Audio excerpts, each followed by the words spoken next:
Okay, let me see. Is the audio working? And then we can begin.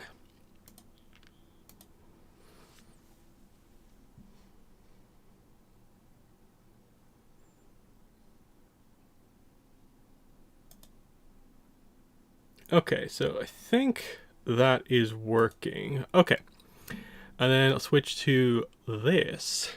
Okay, yeah, I suppose we'll start here. I do have a document with a bunch of the core information, and then I do have the Republic City RPG if we need to refer to it.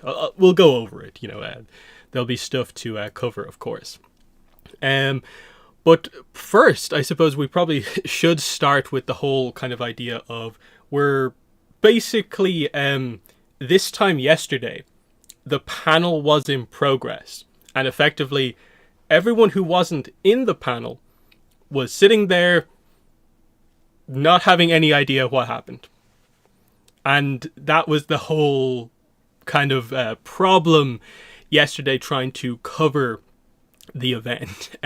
None of the news, apart from the Brave and the Elements stuff, actually came out while the panel was in progress. And obviously, that's never a good thing because the conventions, SDCC and NYCC, they're the only two times every year we're sort of allowed to have expectations for news, and they have been news focused the last couple of times. And so it's a bit frustrating when like they promote the event and then it's like nothing. Fans start to cover what actually happened after the event, but then it does take Dark Horse until like what 16 hours later to actually post what actually happened. Obviously, as came out afterwards, it turns out that the kind of Wi-Fi kind of signal, mobile signal strength was pretty terrible in the room, and that's why no updates were coming out on that front. But obviously, the fact that there was no planning of this either is also a bit of a problem. Just the fact that they didn't have like this ready to go immediately, whether it be whenever in the panel it actually happened or the second the panel came to an end, like actually announced it. Sure, we only have to wait effectively a day later for it to actually happen, but people are excited at that moment for the panel is the thing, and you kind of really suck a lot of the excitement away when it's just like that hour, like what 8 to 9 for me, but it was like what 3 to 4 in the room. We're just waiting there and it's kind of silence basically. That's kind of part of the problem, and I think I kind of sum it up here just like, glad that they did it, but effort should definitely be made to release this stuff during the panel or afterwards, because the the problem with it is just that they've done it before. Like even like SDCC, the news came out in the middle of the panel, and then I believe the cons last year were in a similar kind of position where I think we had to wait a little bit for I think it was the Azula cover when we got it the first time. I think we had to wait a few hours, but they had it up I think that evening. It was only a little bit of a delay. They just need to improve that and get the communication just a little bit better, because I think I said it a tweet during all of this, but like when we finally get the big panels where we're doing like Avatar Studios animation panels, like Mike and Brian are at the panel and stuff like that, they're not going to make it so that like there's in a way almost misinformation going around with those. And so the fact that it ended up sort of happening here is a bit of an issue. The other thing in reflection, I think that's kind of funny, is that I think in reflection, it's ultimately a really good thing that the Roku stuff actually came out the days before, because that has not been an effective announcement coming out of the panel. Because I don't think officially I've seen anything about that. So again, it's just been the sort of fan coverage of that. So it's super lucky that they the listings, I guess, went up a little early on that, because FCE was teasing the announcement, and that just didn't amount to anything. Now, admittedly, it didn't amount to anything because we did have it already, but, it's still the situation where, like, listings is probably a better thing than following the panels. So, let's get into kind of some of the details here. So, we'll basically be doing sort of like discussion, speculation on all three of the sort of like main event things that they talked about here. So, Bounty Hunter and the Tea Brewer will cover all the kind of stuff here. We've got the mystery of Panaan Island, the Mako comic, of course. And we also will do some in-depth stuff on Chronicles of the Avatar Book 5, The Reckoning of Roku. Other than that, there's nothing really else to talk about because, again, doesn't seem like that much else came out of the panel. Magpie was there, but apparently they didn't talk about anything, really. They had a writer there, and by all accounts, it was a pretty good discussion, but it wasn't, like, news, so it doesn't seem like they talked about the Spirit World book, and I'm guessing a lot of the other stuff like that Nickelodeon went over was just the really obvious stuff that we've seen before, and then there was no updates on stuff like Beasts of the Four Nations. I believe I also saw that there wasn't a Q&A, so they didn't open it up to the room, so no one got a chance to ask questions, and so they didn't mention Beasts of the Four Nations, so it didn't get touched on at all. So that's that situation. So yeah, we'll start with Bounty Hunter and the Tea Brewer, just because like we did get some previous stuff on this. It's out May 14th/15th. We've known this for a couple of weeks now. It's officially dated, obviously. Here's the cover. We had this from SDCC, of course. Arrow and June is the focus of this one. But we did get some preview pages. So they've Dark Horse have posted these up officially as well. All but one of them, but we do have the images as well. So opening page here, I guess this is from very early in the book. So yeah, we have obviously Jasmine Dragon, Iroh, fun times here, serving tea. Serve some tea to some kids here. They have a good time. Pretty kind of standard stuff. Wonder what the dialogue is, what's specifically being talked about here. But it's just showing, I suppose, the positive side of, the Jasmine Dragon is great. People love coming here and so on. But then outside you see that there are people protesting against Iroh. Now, we don't know the details necessarily about this, but the obvious one would be that he is still, a former Fire Nation general. People of the Earth Kingdom may not like, despite some of the more recent actions of Iroh, what he has done in the past. But there is also the other angle on this, which is that there does seem to be like a tea cartel style thing going on here. I believe that got mentioned at the panel, and so that might be kind of what's causing some of the protests. And then on the final preview page, which they didn't post officially, you can see a little bit more of this going on here. So over in the corner we see someone in the darkness. Now, is this June? Is this a member of the tea cartel? We don't really know, but it's obviously some sort of a suggestion for the setup for the plot, is that as we get into the description here, so again, we'll use the preview pages in the description here. So Jasmine Dragon has become a fixture of social life in Ba Sing Se. So that's, I think, what those preview pages basically cover. People find it for the first time, really like it, and stay there. It's a very popular tea shop. When his tea supply suddenly and mysteriously dries up, tea cartel, Iroh goes in search of answers. So this is why he leaves the Jasmine Dragon, because it's always going to be a challenging thing to try and like ambush Iroh, I suppose, and take him hostage when he's in his kind of base of operations, effectively. He finds himself kidnapped by a familiar face, Bounty Hunter June. So this is where June comes into play. Iroh must confront a part of his past, while June considers her future. But however things go, someone's got to free the tea. So there's a plot for Iroh about just fixing his tea issues and just making it so that his tea supply is back on.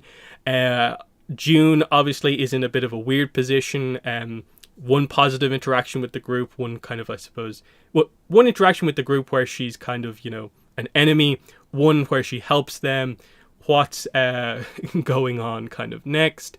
That's the kind of interesting thing for her. Does she want to remain a bounty hunter in all of this? Those are the kind of big questions that we have.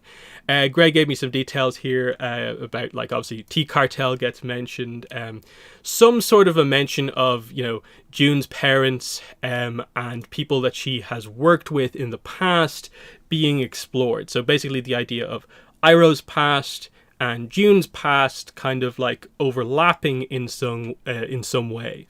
That's an interesting one. The obvious kind of suggestion here would be that Iroh knows June's parents. That would be the obvious way to create some sort of an actual connection between Iroh and June, is to address that whole dynamic. And we do know a little bit about that. So the June entry from the old Nickelodeon website says this. So obviously a lot of stuff like that, but her origin from the old information is, originally from the Earth Kingdom, she spent her childhood traveling with her father, who was also a bounty hunter. So that's a big one. That's pretty notable here. This is where she learned the tracking and fighting skills she uses today. She uses a rare animal to hunt her fugitives, a Shearshu. Her father gave her the Shearshu when she was just a kid, and the two grew up together. So that's what we sort of have to go off here in terms of like that sort of connection type thing. But I think the obvious thing is, you know, I suppose addressing like what bounty hunting is in the world effectively. Does June still want to do it in the kind of post-war time period, and why exactly is it all happening? So that's the kind of interesting kind of detail there. So it's one of those ones where like there's, I think, a little bit to speculate on, but I do wonder, you know, how much else there kind of really is. Right now, before we have a lot of the details, it's kind of hard to kind of fully go into it, and that other than the, you know, Iroh must confront a part of his past. So is that could relate to like this? Is that what he has to confront here? That like obviously the reason he would be targeted for a kidnapping, why people would want to actually kidnap him, is because he is the, you know, famous dragon of the West.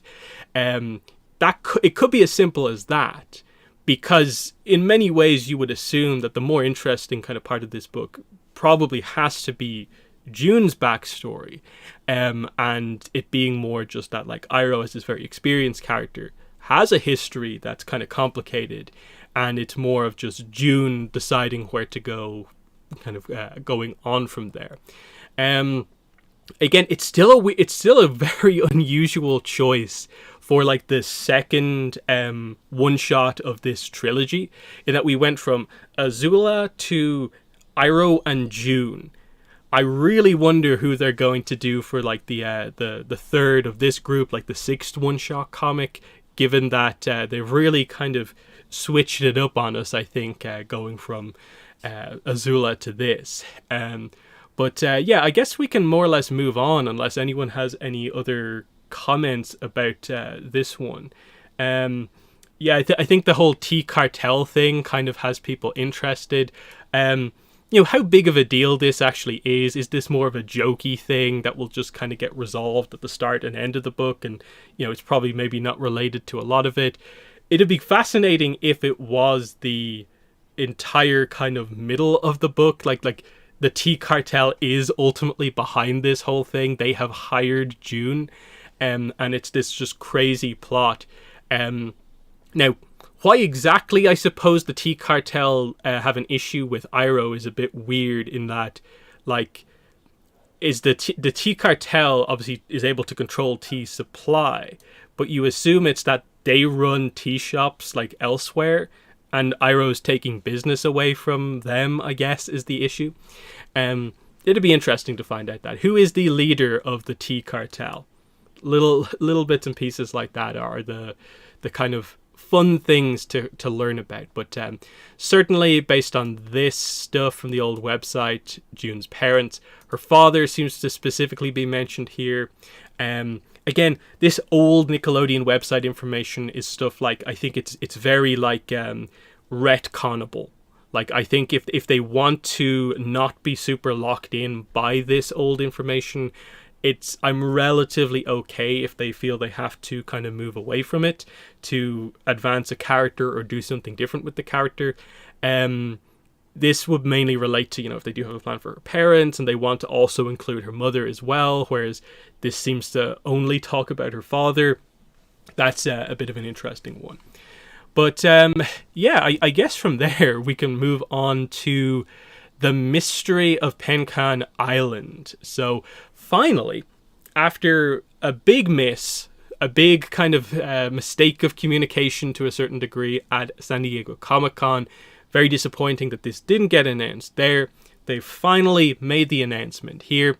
But interestingly, no announced date with this one at all. Again, going back to what they actually said when they posted about it on Twitter. They just say details will be announced when ready. And effectively just that we wanted to share a sneak peek. The whole idea of this is early information we are giving you at these panels. This is not the official announcement with listing. So there's no date associated with it.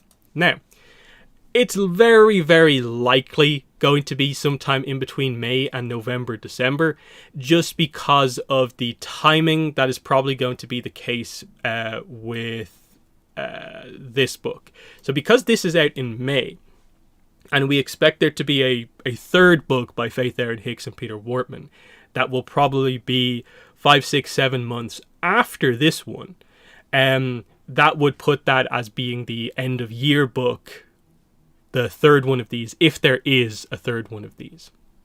Meaning that this comic should be at some point between May and probably November, December. Now, it is just early speculation. There's obviously release date stuff and delays that can happen that get in the way of a lot of stuff happening. But that seems to be the case. The fact that they can give us the cover, but also some kind of like early process kind of preview pages, I think it shows a bit of confidence that they're at roughly a similar point in production on this book as they are with this book. So that's definitely a good sign. Now, it should be noted as well that based on the early information about this book, it seems like they are about a year behind schedule. This was initially, when announced, meant to be a 2023 book, and it's looking like it's maybe just going to sneak in towards the end of 2024. Again, it could be more towards like third quarter 2024, but at least maybe 6 to 9 months delayed from where it really was. But here we go. Here is the cover. Finally have the clean version of this here. So Mystery of Panaan Island, and a lot of interesting stuff here. So Mako in the front in the classic kind of police officer detective outfit. Bolin is here in his book 4 outfit. And this is the most interesting detail on the cover. It is the family picture. Mako and Bolin's family picture with their mother and father burning behind him. What's this about? And then on the bottom, you can see a boat coming into a harbor here. And I'm guessing this is how, I guess, Mako maybe arrives on this island to investigate it and discover the mystery of what actually is going on. Now, maybe this is related to people being brought here. Is it how Mako arrives? We're not entirely sure, but it's pretty interesting. Lightning going on here, so some weather kind of stuff.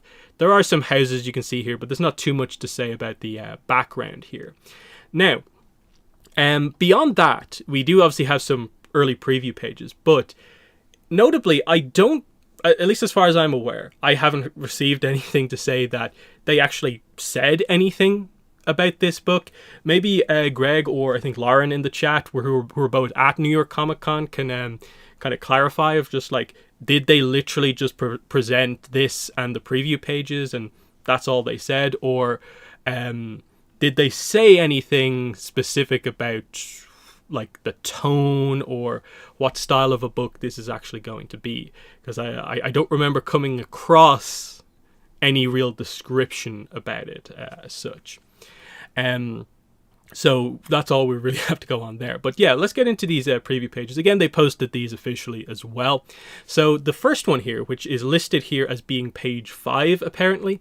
Now, is that page 5 of the actual content or anything like that.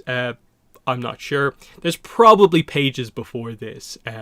So what we have here, Mako at his desk in police headquarters, I guess.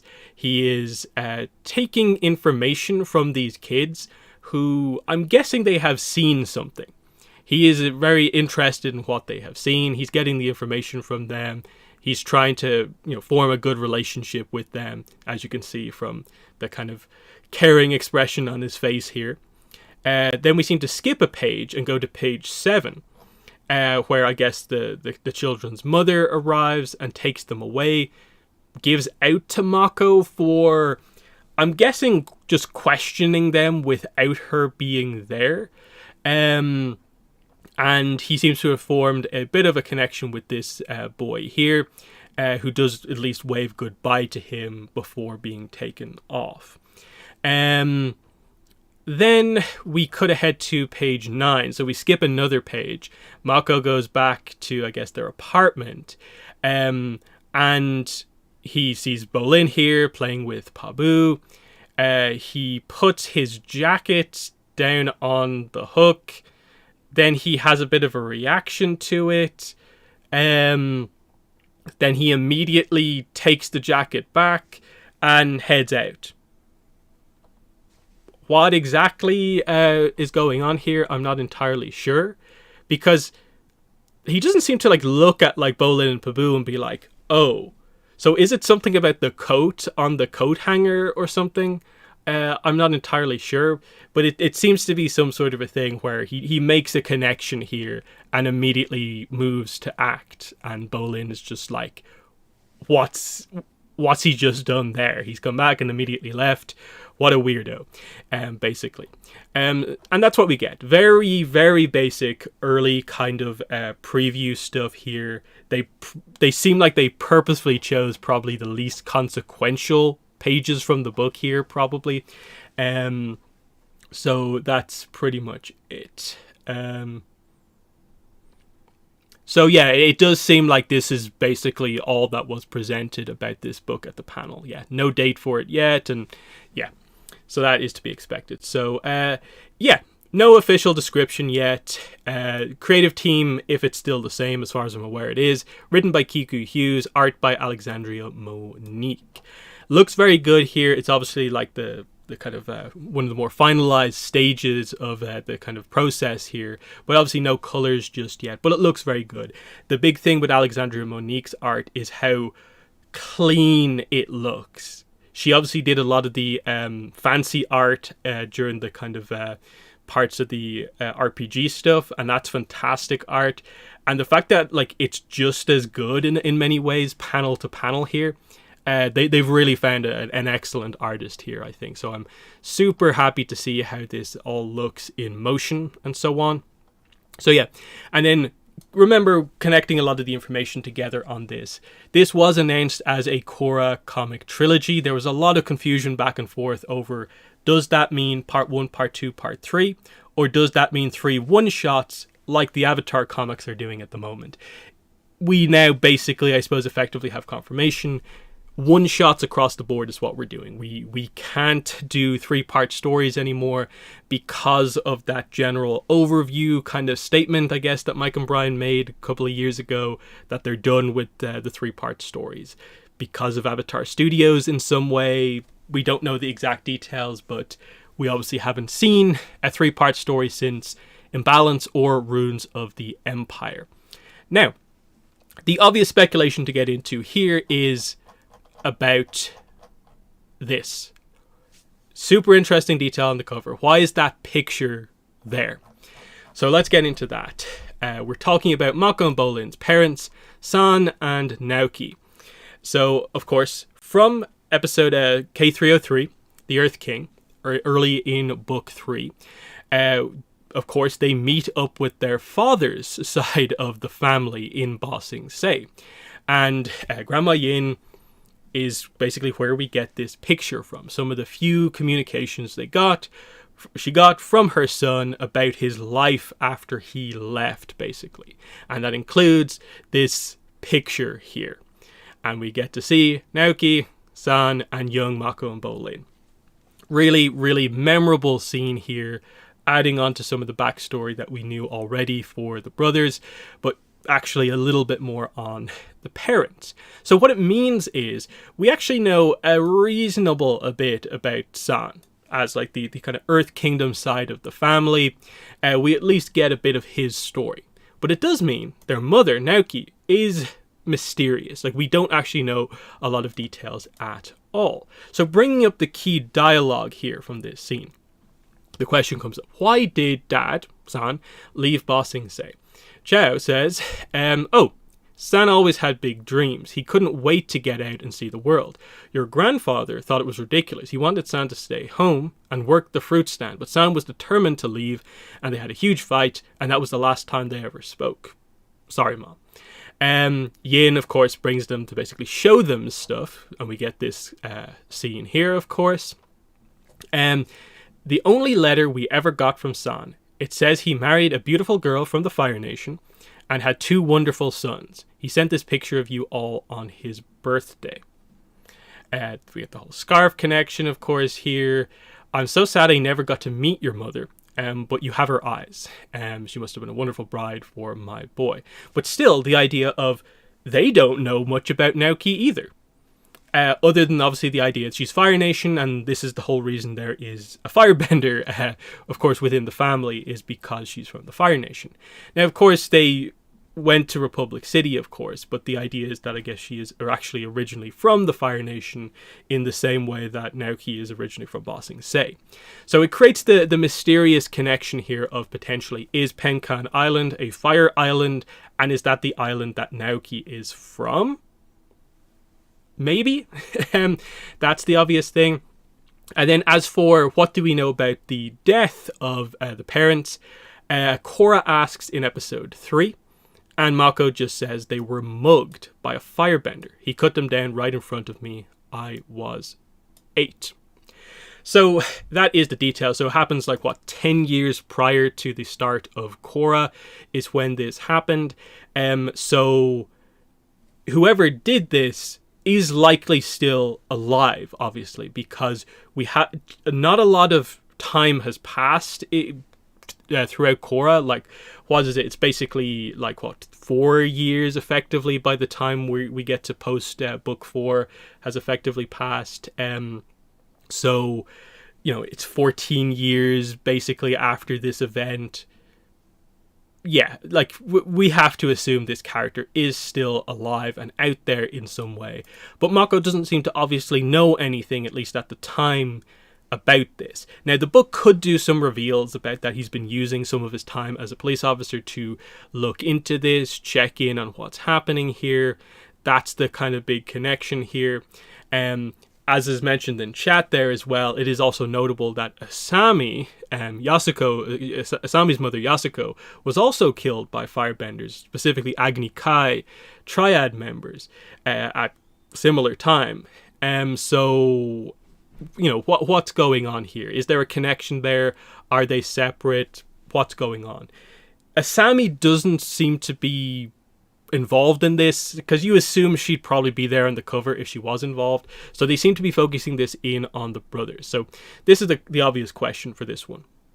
Will the killer of San and Naoki be in this comic? Is this what this comic is actually about?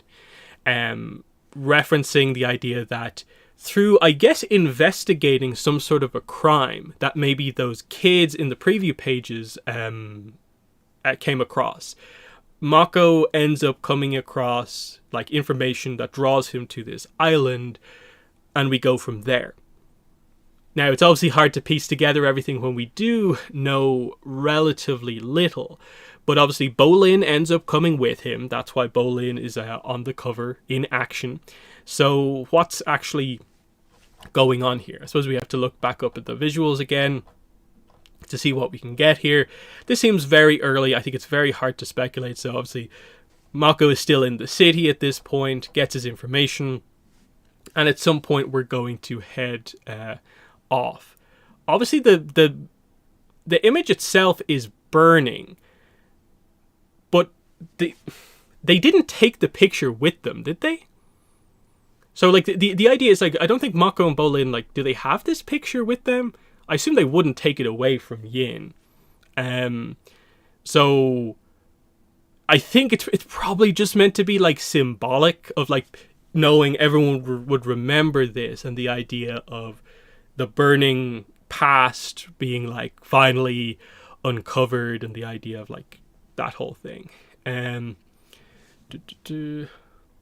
Oh yeah, I completely forgot that. Like, yeah, oh yeah, Yin is in the city now because yeah, that's the whole plot at the end of the book. So they can get this image if they need it. I suppose that's maybe something to look at here. Is does that mean potentially is there a clue in this image to something? Like, you know, what's the significance of like anything in this picture? Like, is there a symbol or something like that that's going on here that means anything? In a way, why was the family targeted? That's the real question. Was it just a random thing, or were they targeted because of something about San, something about Naoki? What's the question? What's the details there? Because you would assume it probably has to be maybe something a little bit more than that, in a way for Mako to later come across this person as we go forward. But you can just do the whole thing of just the criminal remains a criminal, and he just tracks him down. And ultimately, like we've discussed this before on the channel, it's the idea of we're effectively doing a Southern Raiders style thing here. But like what way are we going to position a lot of the characters going into this? Like if they do come across the killer, what way are each of the brothers characterized here? Because I think you're immediately assuming Mako's going to be the kind of the Batman kind of like figure, maybe like wanting vengeance. Might we see the kind of cool persona snap a little bit at the moment his life changed? And maybe Bolin is positioned as the one who has to kind of stop Mako from kind of losing himself in pursuit of this. It would be very interesting if they did maybe the unexpected role reversal, and Mako has to be the more calm one as Bolin actually struggles with what's happening here. But yeah, the details of what was said is that right in front of me, we don't know if Bolin was actually there, which is kind of interesting. Because if they do establish it that it was only Mako who was there with them, then it definitely probably is Mako who is the one who is going to have the much more visceral reaction to maybe finding the killer again. So that is the kind of interesting point here. But there is also the point of going up here again, mystery of Panaan Island. Like what's actually going on here? What's the details of like why is there a mystery on the island, and what's actually happened here? And this is maybe where, you know, is there a significance to Naoki coming from maybe this island? Maybe this is her home island. Maybe she was connected to some stuff and got out of that by meeting San, and maybe people that she previously worked with found her, and San was just kind of caught in the crossfire. There's a few ideas here. I think I saw at some point someone on Twitter maybe point out maybe the idea is that part of the reason maybe the kids witnessed something is that what if Mako saved them from being maybe like kidnapped? And so what if in the past their parents, in kind of sacrificing themselves, saved Mako and Bolin from basically being kidnapped by this person? And Mako has saved these, and now there's your connection. That it's some sort of a weird kidnapping ring type thing on this island, and you know, kids from the city keep going missing or something like that. There's a way to do some interesting stuff with this, definitely. So I like that Bolin is here because it feels like, you know, Mako's I think going to need someone to play off, and it's going to be fun to see this again. Now, where is this going to be set? Does it really matter too much? Let's see, what do we have here? Mako, his hand is like covered in all this sort of stuff, so you can't really see too much. In terms of like his injury, he's mostly healed from it as of like the recent comics. So hard to tell anything there. I'm assuming it's post Runes of the Empire. That probably has to be the case. Let's see. Do we know if Naoki is a bender? I don't believe we do. I'm pretty sure we don't know. We just know she's Fire Nation. If I remember correctly, like what from the family tree stuff, it's I think Senna is the weird one where that the family trees like say she's a waterbender, but we never actually see it in the show. I think that's the kind of unusual one. But Naoki, I don't believe is stated to be a firebender. But who knows? Maybe there's some secret thing. There's always a way to do that sort of stuff. Let's see.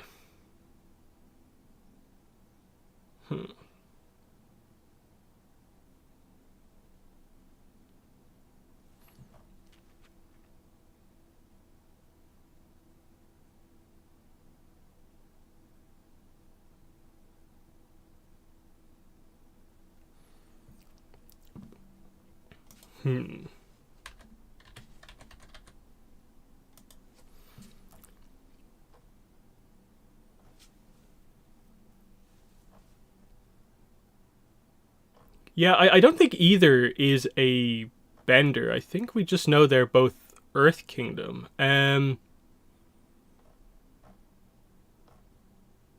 Yeah, I'm pretty sure that's the case. It's just we basically don't really know. But you kind of feel like it probably might have been said. Again, it doesn't have to be the case. They can still have two very powerful bending kids, even if they're both non-benders. That's just the way it works. There's always that kind of random element to it, as I've discussed in the past, of course. We've lots of examples of these type of situations of like two powerful bending parents having a non-bender, two non-benders having a bender, all that sort of stuff is the case.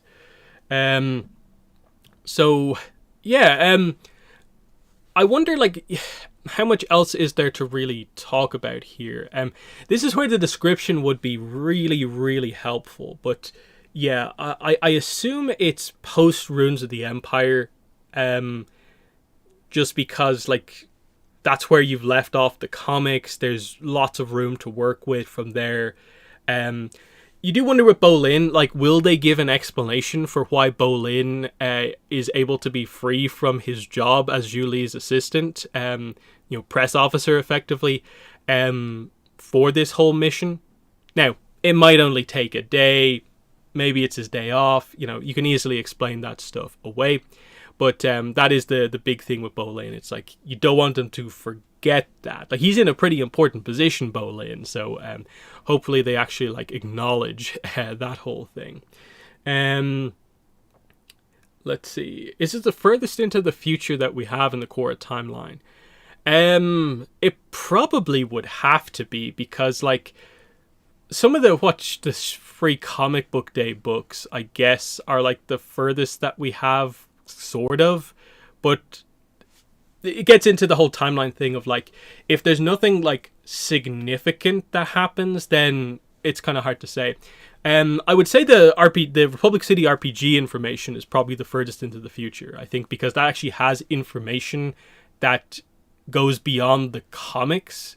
So I would say that's probably the case. The Republic City RPG is the most kind of up-to-date stuff. We know it's set post-Runes of the Empire and gives us information that we don't really know about. Mainly when it comes to like the airbenders and the progress that they've made with the portal and stuff like that. That is really built up, even I would say, since Runes of the Empire. So I think the Republic City Settings Toolkit is definitely the biggest one. But yeah, people wondering about Pabu, he's right there. So there's that.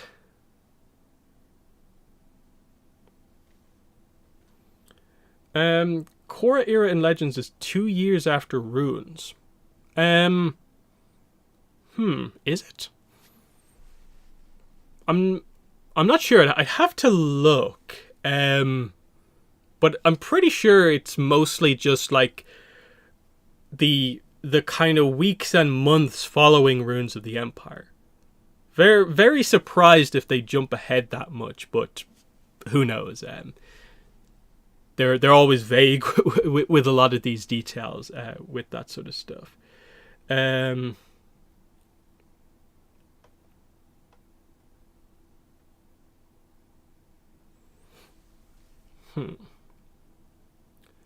Water and Mist says Varric has been First Gentleman for more than a year. Yeah. Again, this gets into like all the comics. Like, can anyone say confidently how many years have passed in the Avatar comics? Because I think I've had this discussion with a couple of people in recent weeks about like in Imbalance, like how old is Aang meant to be in like Imbalance? And some people are like, for sure, 4 years since the end of the show. And I'm kind of like, is it 4 years? That my count is a little bit kind of lower than that. I don't quite make Aang to be like 16 just yet, and I think it's kind of similar with the Korra comics, where it's clear they've moved ahead like a certain amount of time. Like Turf Wars is obviously set immediately afterwards. There's clearly some sort of a time jump to Ruins of the Empire, and then there's some sort of a time jump into the RPG information, but don't ask me how much, obviously. So yeah, my assumption is that like they're just doing the vague thing of like, it's not quite, a year. It's going to be in or around a year for all of this sort of stuff. But again, we know if something significant, super significant happened, is sort of the basic idea. So that's that. This likely is just set after at least the most of the comics that we've had. But the interesting thing about this when it comes to Mako is obviously this is going to be what Mako's first time appearing in a comic in like over 3.5 years. I suppose when it actually comes out, I guess, unless there is a Korra free comic book day book for next year, it will be the first time Mako has appeared in a comic in, like, at that point, it'll be like, 4.5 years, nearly 5? Because he's in Ruins of the Empire, but then he's not in any of the short stories, like, at all, even though Patterns in Time says, like, Mako's in the comic. So, that's obviously a big one. So, for like, because I've seen a few people say, like, why is the first comic after a kind of big gap for core comics about Mako? Why is it Mako? But it's like, he needs it. Mako, of most of the main characters in Korra, he needs it, I think, the most. Him and Asami, I think you can definitely make the argument that Asami needs it as well, but I hope like Asami is one of the next ones. Mako needs this focus. We need to see him be a detective. His backstory, the fact that it seems to be a focus to some degree, is great. And the fact that that's probably going to get into some of the more emotional, in-depth stuff, that's pretty exciting to me. I just think, like, yeah, the whole Mako hate is... I'm not really here for it. I just... Especially these days in the fandom, like so long after Korra, so long after Avatar, it's just like the idea that people like hate specific characters is just kind of baffling to me. Yes, I think just because of the trajectory of this character, probably from the later books of Korra into the comics, him being sort of ignored a little bit in the short story stuff, he definitely needs this comic. We need to see his strengths as a character, and, just to go on from there. He was at least used in the 2 trilogies, but the first one, it obviously suffered a little bit from the whole arc for Mako being like building up to him just basically saying, I'm okay with you, Korra, with you dating Asami. I'm completely fine with it, and I support it. And it's like, cool, finally. Okay, now can we move on? Can we move on, please? And like, he's in Ruins of the Empire, but a lot of the characters of Ruins of the Empire suffer from the fact that they brainwash the main cast, apart from Korra. And it makes it for a cool dynamic with Korra and Kuvira, But I've always said I think they should have reversed that dynamic in the book. I think it would have been much more interesting to see the rest of the team who doesn't trust Kuvira have to team up with Kuvira to stop brainwashed Korra, which would be more of a threat within the comic. And I think that's the better way to do the character stuff there. That way, like, you have Asami, going after helping Korra, and you avoid the whole, Asami has to be saved by Korra for 2 comics in a row situation as well. And you just have those little kind of slight issues with some of the storytelling, and some improvement just needed. I'm glad we have this here. I suppose while we're on this, what do people want for the next 2? Because we know there's going to be 3 from this creative team. What other one shots do you guys want? So we obviously have Mako. I think Asami is the kind of most obvious kind of, she also needs one. What exactly they do, the unfortunate thing probably is that the story you want for Asami feels like it's very similar to this one, where she confronts the killer of her mother, but there's another way to do it. Based on the RPG information, I think there's the potential to do a very interesting business-focused arc, because they're really setting up the idea that, like, Future Industries is in a bit of trouble in its competition with, like, Coom Industries, Cabbage Corp, all these other companies that are out there. I would love to see an Asami-focused, almost just like business one-shot, seeing how she gets Future Industries out of the situation, and that would be a pretty big one. So what do we have in chat here? Lin, there's definitely some options with Lin. Janora and Kai, that'd probably be my pick, is that, like, maybe do a Kai one shot that happens to feature Janora quite a bit. That'd be interesting. Opal, definitely. Red Lotus is like an obvious one. Like, the question here is, like, this feels like super important. Will they ever do that? And in a way, is there enough time in one book to do this? And that's the real question. With 3 of these characters dead, are they just going to kind of decide, hey, we are doing it here, and we're just going for it? So there's that. Because, like, I think the obvious one is sort of like Mako, Asami, Bolin. For me personally, I feel like Bolin has already had quite a lot of focus, but at the same time, there's a lot of stuff they can do with him, because he is more involved in the political side of things now. So seeing him actually be Julie's assistant, like as the assistant to the president, be effectively that press secretary to her, would be kind of somewhat interesting. But I kind of feel some of the other characters are who I want, like, a little bit more. Julie, definitely. Iroh, actually, yes. After the RPG information, Iroh seems super interesting. I'd love to see some of that stuff with Iroh, part of a Northern Water Tribe crew, basically teaching him, like, piracy tactics. That would be kind of interesting, depending on where they set it. Especially if they manage to incorporate that with, like, the more detailed reveal of the royal family, covering his mother, maybe revealing his sister for the first time. If that character is still a planned character, that would be very, very interesting to me. Iki, the some of the other characters, like Iki, hasn't quite got as much focus as some of the Air Kids. There are some interesting ideas here. They're good ideas as well, like Kaya, Boomy. They could be interesting. Because the whole Iroh thing is super interesting, of, like, just the progress for him as well, of, like, when it gets to the point where his mother either steps down or whatever happens, and it's time for him to make his choice. If he sticks with the military, does he have the sister to just immediately fill in as the new leader? And if there is no other child there, what happens to the leadership of the Fire Nation? Like, that's the real question that we kind of have here. Is a very, very interesting one.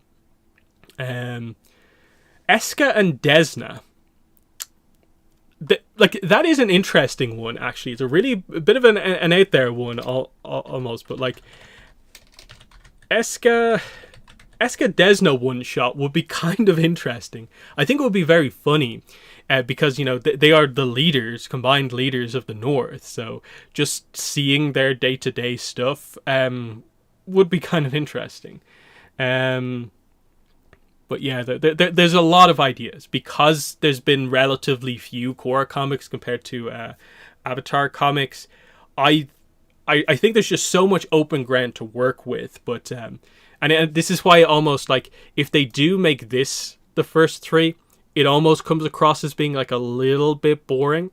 I'd kind of like for there to be at least one kind of like non-main character in here. So like Mako, Asami, and Ira would be very, very cool. So yeah, lots of cool ideas.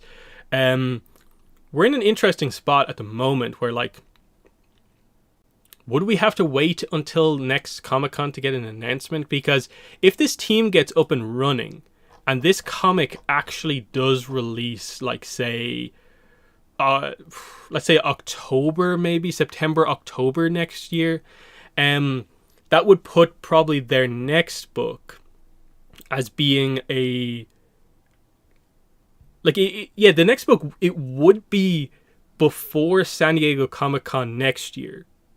You would expect it to come out. So the second book probably would just have to get announced through listings as we go on, unless they do some sort of Avatar Studios style event overall. But yeah, interesting. Let's just do all these characters. Just everyone except Korra. Comic up to no good. Oh, that's a weird, like the Raiko Report one shot, and it's just like the clips of the Raiko Report show of just him infuriating everyone in the city with his radio show from the RPG. That'd be kind of interesting.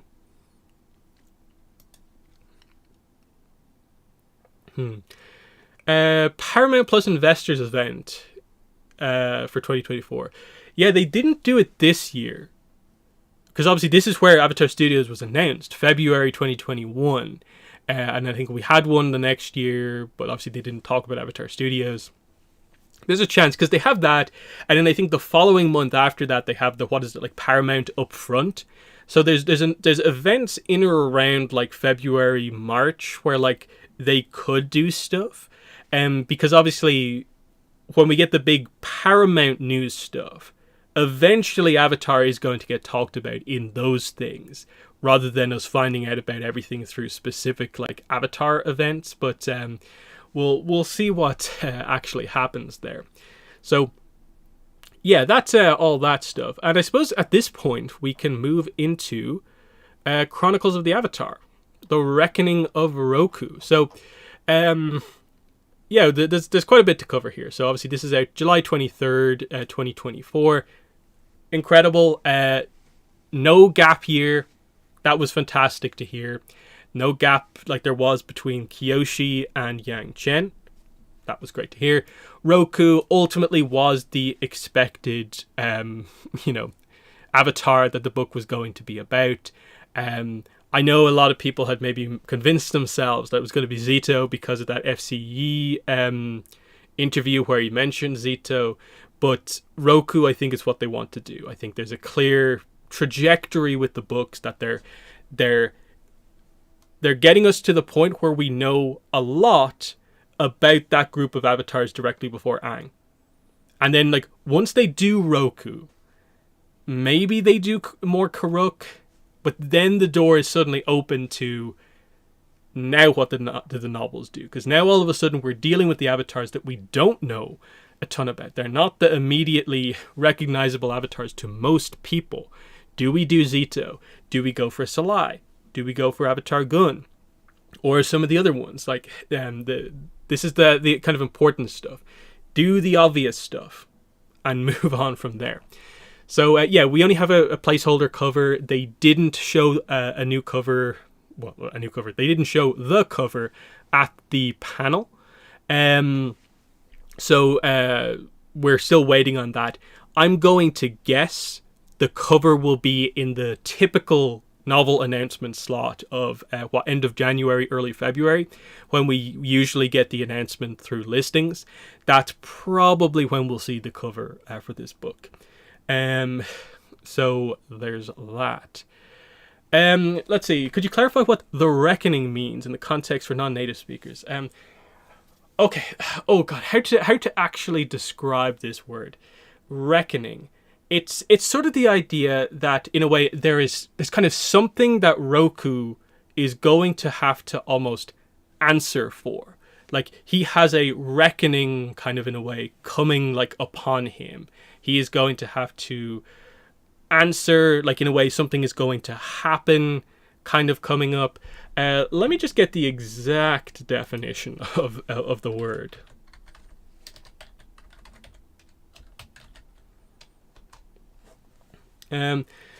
The action or process of calculating or estimating something, or in this case, this is the more fitting one, the avenging or punishing of past mistakes or misdeeds. So effectively the idea of, Roku makes a mistake and there is going to be, the effects of that effectively. You've made a mistake, now these are the results. Deal with the results that your mistake has caused. And what happens is the reckoning, effectively. That's the idea of what we're talking about here. Now, obviously, based on the description of the book, it's hard to maybe picture immediately what exactly this reckoning could be at this point in his life. You would say, perhaps, like with Roku, there is a reckoning. The reckoning overall in terms of his overall life is that the 100-Year War happens because of the, quote-unquote mistake he makes in terms of how he deals with Sozin. But what exactly it is here is an interesting one. So obviously we also have Randy Rebay here, new author. So that's pretty exciting. And I do think that's a good thing. I know a lot of people are like, what about FCE? I really loved his writing. Why isn't it him? But my point, and I think for a while, has been, I think we need the variety.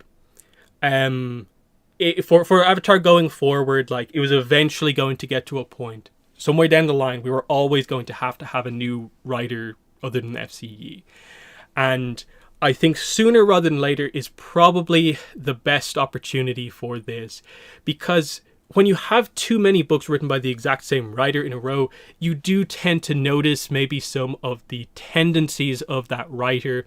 And with FCE, I think it was beginning to become a little bit apparent that, I think people are already growing a little bit tired of like, ooh, another teenage Avatar, like, how are they going to make this different than the previous coming of age of an Avatar story?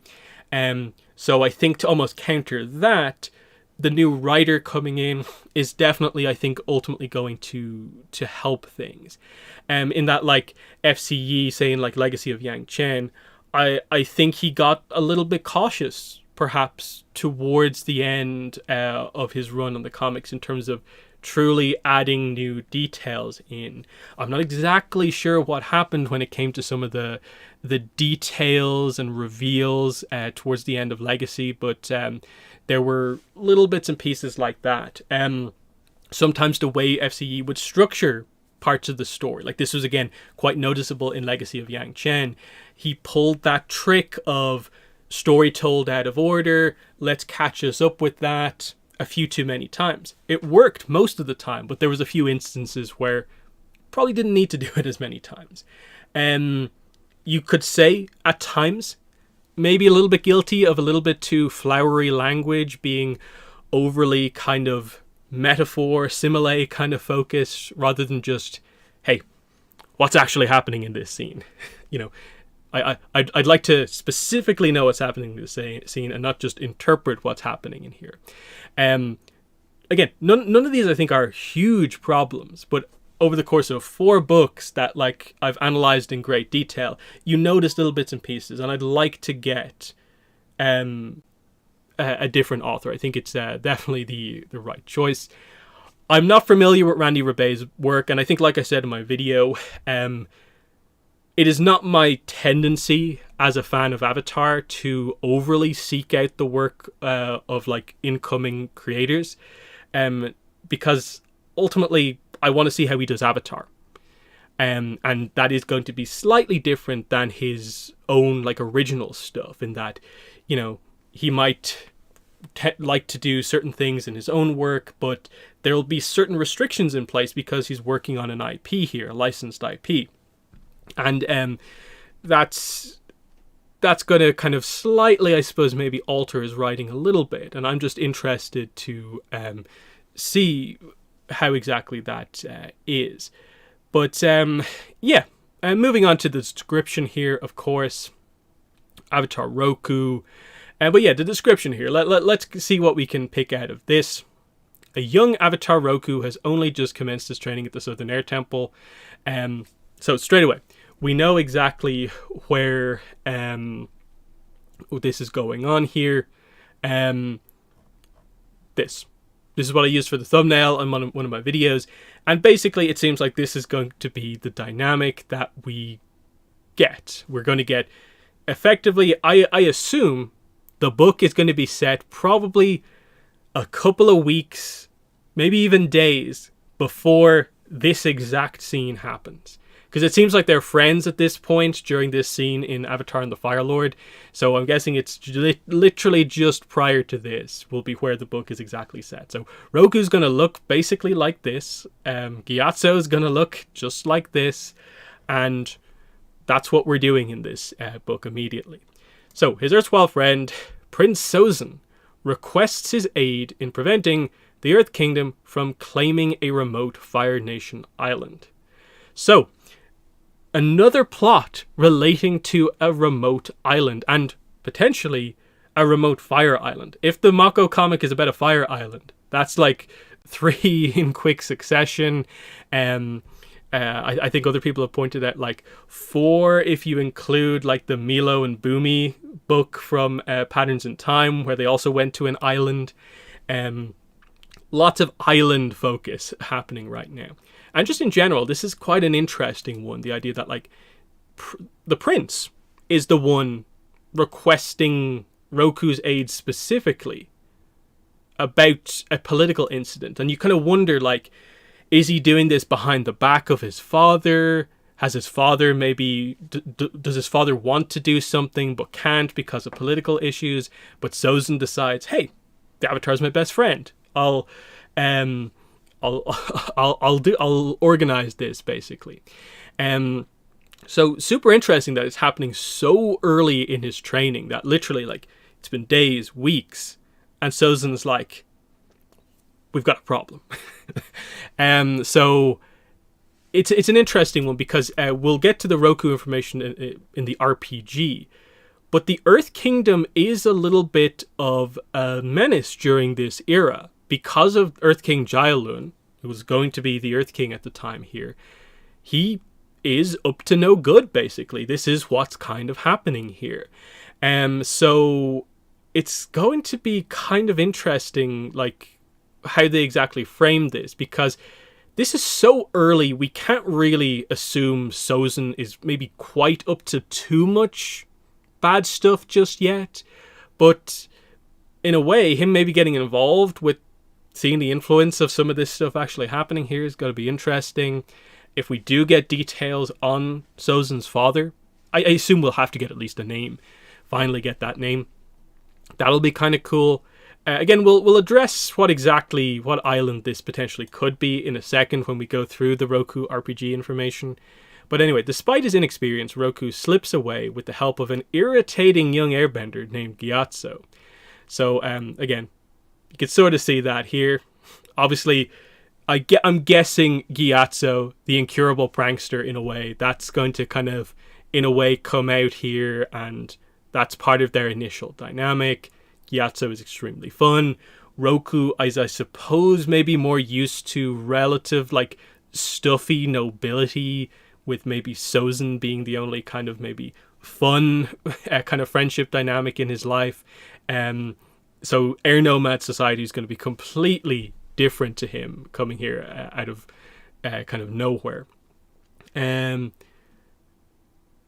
Let's see. As the reluctant companions delve deeper into their wayward mission, so it obviously goes awry early on, they begin to realize that even greater threats lie ahead. Okay.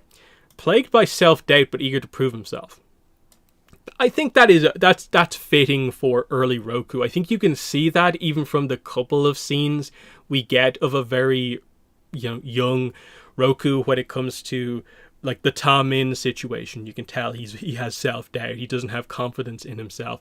And then especially like suddenly being told he's the Avatar, he doesn't believe like it's him. Does he have the confidence that I can go on to be a legendary Avatar like Kyoshi, like Yang Chen, Salai, Sito? He doesn't believe that, I suppose, and so he wants to prove himself, so I suppose he jumps at this first opportunity for a mission. That's going to be, I suppose, the idea here. Fights for his life, and the lives of others, while ensuring that the hidden secret of the island doesn't fall into the wrong hands. It's like, it's Project Unanimity, again. It probably isn't, but without knowing any details, that like it's so difficult to know what exactly they mean by that. During this era, like, why is there a battle that like people are dying during, conflict between earth and fire, but before a lot of the kind of crazy stuff goes wrong? Hidden secrets of the island, wrong hands. What's this about? That's the kind of real thing here. Searing fifth installment, beginning of Roku's journey from privileged Fire Nation noble. You almost forget that he is Fire Nation nobility. So I assume they'll have to address that as we go through the book, that he will literally be days into a complete world shift, now living in the Southern Air Temple. Will address, I suppose, Fire Nation nobility during this era, and I suppose stuff like, even though maybe the clan stuff is mostly dealt with at this point, like, is there a specific clan that he's from in the Fire Nation? A specific, I guess he lives in the capital, hence why he's friends with Sozin, but like, what are the details there? His parents, of course, some interesting ideas. To the powerful but indecisive Avatar whose hesitancy may ultimately pave the way for the 100-Year War.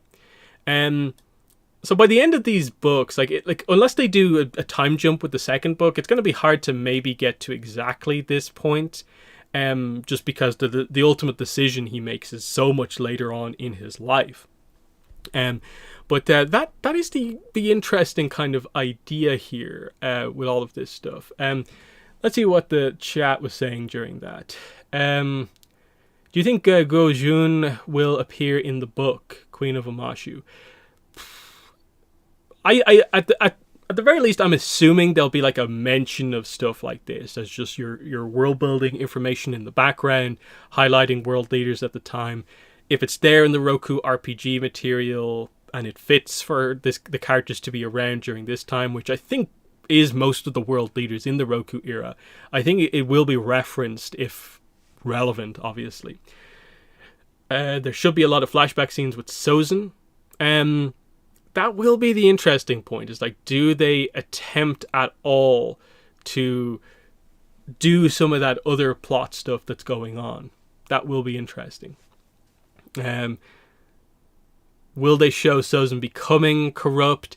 I suppose that's going to be a lot about what's the truth of this situation. Like, it's one thing, like, okay, the Prince of the Fire Nation being, stop the Earth King from coming after our island.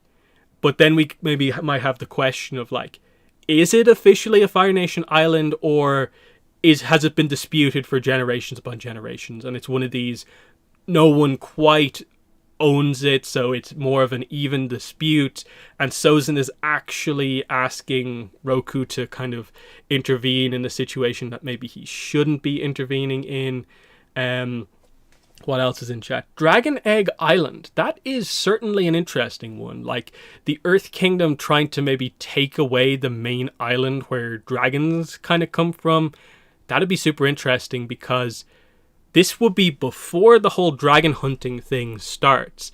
So dragons should be at their effective, peak. This is what an era that has a normal amount of dragons is like.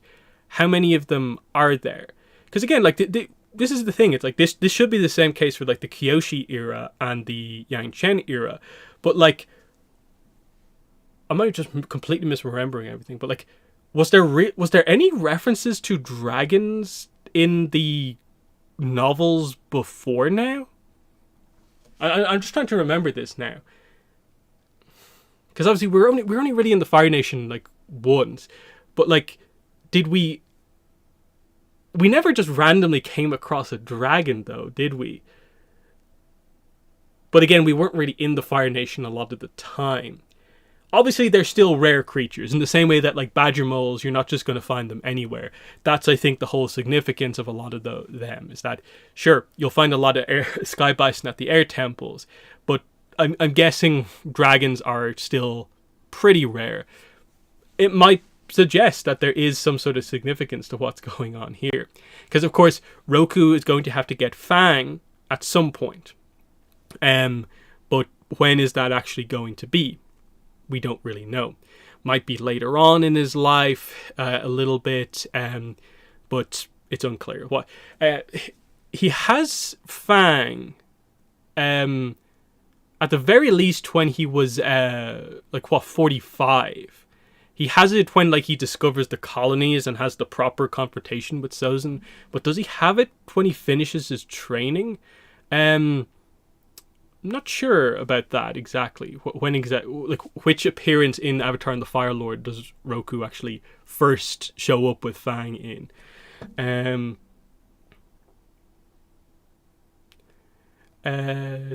Yeah, Earth Sages. So yeah, we'll address this in a second when we get into the RPG stuff. That's an opportunity. Sun Warriors. That is definitely an interesting idea.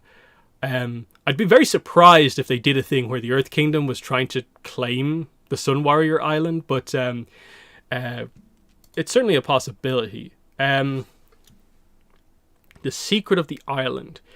That would be very cool, though. If like it's a crazy fire stuff happening, it is Dragon Island, and at the end of it, this is where he gets Fang from, is from the Sun Warrior Island.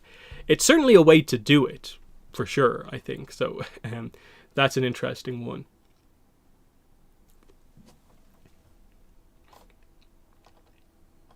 But yeah, I guess we'll go into the RPG stuff in just a second.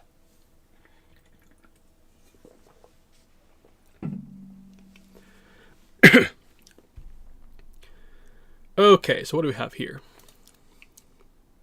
Okay, so the Roku era. Again, I won't go through everything here. But you can see here, the RPG material covers the time between Sozin's coronation and Avatar Roku's wedding. So Roku's wedding is when Roku is basically 28/29, because again, he finishes his training at 28, 12 years after he starts it. So, he doesn't see Sozin for 12 years after that point. So that's that whole thing. And then he says, and a few months later, he was my best man. So it might be when he's 29. But that's the era that we're talking about here. So most of the proper events from the end of Avatar and the Fire Lord have not happened when most of this information is happening here. So this is prior to the proper issues between Sozin and Roku happening. Because obviously it's at the wedding is when Sozin pulls Roku aside and tells him basically, I want to expand the Fire Nation into other nations. That's when that happens. So this is before that, which is the main point, obviously. So yeah, during this era, the four nations see the most conflict on the political field, jockeying for political power and resources. Because obviously we're in like a technological advancement age, mainly the Fire Nation, but Earth Kingdom to a certain extent. And the whole idea is that I think Jaelun, as a leader, is trying to basically find a good position for the Earth Kingdom during this era. So we have the air nomads are trying to keep peace on the international scale. So they're spread out is the basic idea for the air nomads during this era, because they effectively set up the idea that they're being pulled in so many different directions that they might be spread too thin to help everyone, including themselves. So like this is the setup for why the air nomad genocide is ultimately so effective when it actually comes in. That's the idea here. So yeah, we have the guiding wind. Now, is that going to be a factor in this book at all? It's kind of interesting that obviously the guiding wind is the whole idea of air nomad philosophy is beginning to take root in the Fire Nation at this point in the Roku era. I suppose it's been a somewhat recent fad over the last, I suppose, couple of years. So can you say that we can trace that all the way back to maybe Roku starting his training here? There's certainly a way to do it. Like, what if Roku at the Air Temple meets a younger Chondro and somehow starts some of this in some way? Like, there's ways to do some of this stuff here. Of course, Zaysan, this is going to be a big thing here, I think. Zaysan at the moment is a completely RPG exclusive character. She's not mentioned anywhere else. Will we get her mentioned at least in this book? Even if we're not doing too much, I think it would be just really cool to, mention her. Obviously, her story is going to happen during this specific era. So 12 years basically after the book is actually going to be set, the novel. So her plot is not going to come into play until wherever they decide to resolve the plot point of Zaysan and Chondro's wedding and everything coming to a head in the Fire Nation with the air nomads. We basically know how it's going to kind of link together, in that like Zaysan is going to, I guess, be taken out by Sozin, Chondro probably too. Sozin will use a combination of all of these things to enact a lot of his kind of bad policies about like same-sex relationships, and then this will probably fuel his particular hatred for the air nomads, which is why he actually moves to wipe them out rather than just like combat them in a similar way to maybe he combats the other nations. That sort of idea. The Earth Kingdom, he is dedicating a large amount of his time to undoing the constitution set out by his predecessors. So obviously he dissolved the Earth Sage Order, unseating his opponents, overturned old laws, basically that Kyoshi made with the 46th Earth King, and instated new ones to consolidate his power. And obviously places are suffering here because of this. Other places are doing fine. The water tribes, they're mostly kind of together, but there's kind of slightly different kind of views on things here. But there's some interesting stuff here. But we'll go through this, of course. Roku himself, like, do they actually say anything of note about this? So yeah, he left on his journey.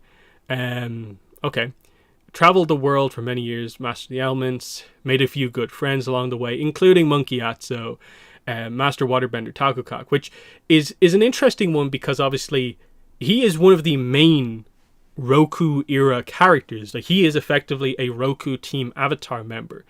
But he is a character who effectively Roku is not going to meet for 4 years after this book happens.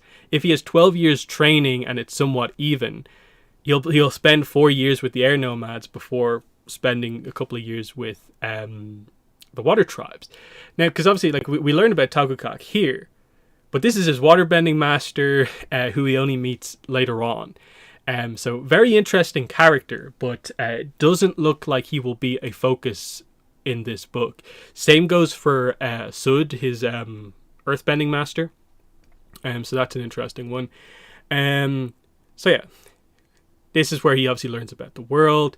And you know, his takeaway, this is going to be, I think this relates to like his whole nobility thing of like, you know, the significance of his time living in these nations, spending full years mastering the elements, is that he truly does learn to understand the differences and the uniquenesses of each nation.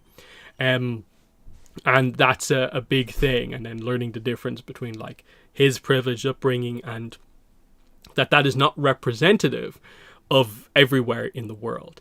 So again, it's that like you're learning that kind of humanity aspect of being the Avatar, and why he understands all the different types of people he will have to help. Yeah, and then we get the whole destruction of Crescent Island situation, escape from the spirit world, Roku, effectively, and he's more cautious. But yeah, we get the idea. He goes on, he is a highly competent Avatar who has helped to avert numerous international incidents over the years with the help of many close allies. For the four nations, especially air nomads. So obviously there's a huge significance placed on the idea that during this era, effectively, Roku works with like Talkukak effectively as a spy working for him, but also working for the water tribes. But he's kind of more loyal to Roku. But then mainly using the air nomads to kind of help him. This is in a way why the air nomads are spread around so much. They're actively trying to keep peace across the world, just like Roku is. So he obviously develops a very strong relationship with the air nomads from his time there. Not just with Gyatso, but also with many other people as well. So these are all the themes in a way. And in a way, I wonder, like, might our new writer have taken some of these ideas into play? Connection versus isolation, resources and industrialization, internal conflicts versus external problems, allegiances, propaganda and secrets. This is all part of the Roku era. Now, maybe some of these only come into play a little bit later on after the book happens, but we're still talking about the same, like I'm saying, 12-year kind of time period here. So these are the kind of ideas that we're talking about throughout this. Then this is big. This is a really big one. I mentioned this in one of my videos previously, but we need to go over it. The Night of Silenced Sages, because of the timing, when Roku had only just begun his journey to master the four elements. That's exactly when this book is set. So what are we thinking on this one? Has this event happened already, happening in the background, or going to happen in relation to the new book? That's a big thing.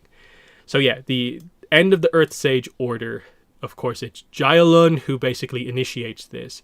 But I love the connection to the Kyoshi era, that because of what Janju did, effectively, he weakened the Earth Sage Order. Now Jaelun takes them out here.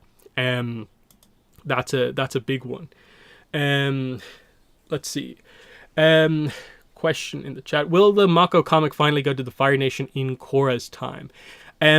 If the island from the title is a fire island, I guess we would technically go to the Fire Nation, but I do think they are ultimately saving the idea of when will we ever go to mainland Fire Nation until later on.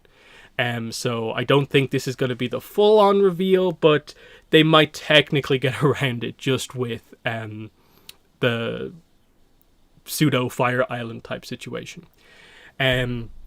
So some very cool references here connecting to Kyoshi's era in terms of escape from the spirit world. Kyoshi is, of course, this whole idea. She basically forces this deal to happen to for the Earth King to kind of care more about his people, especially those less well off in the lower rings of the city. And then this is the other thing, like talking about the book of like, what are the lingering things left over from the end of Kyoshi's era? She obviously lived to be 230 years old. So she effectively has kept the peace for, as far as we're aware, the last 200 or so years of her life, 190, whatever you want. Because that event with the 46th Earth King, as far as we're aware, is, I believe, the latest thing that happens in her life.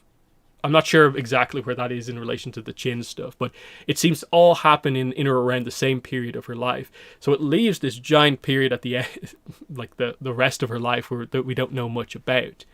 But of course, notably here, Jaelun uses the Dai Li to make this happen. So, of course, the Dai Li being Kyoshi's one of her bigger mistakes as the Avatar, not knowing what they would go on to become.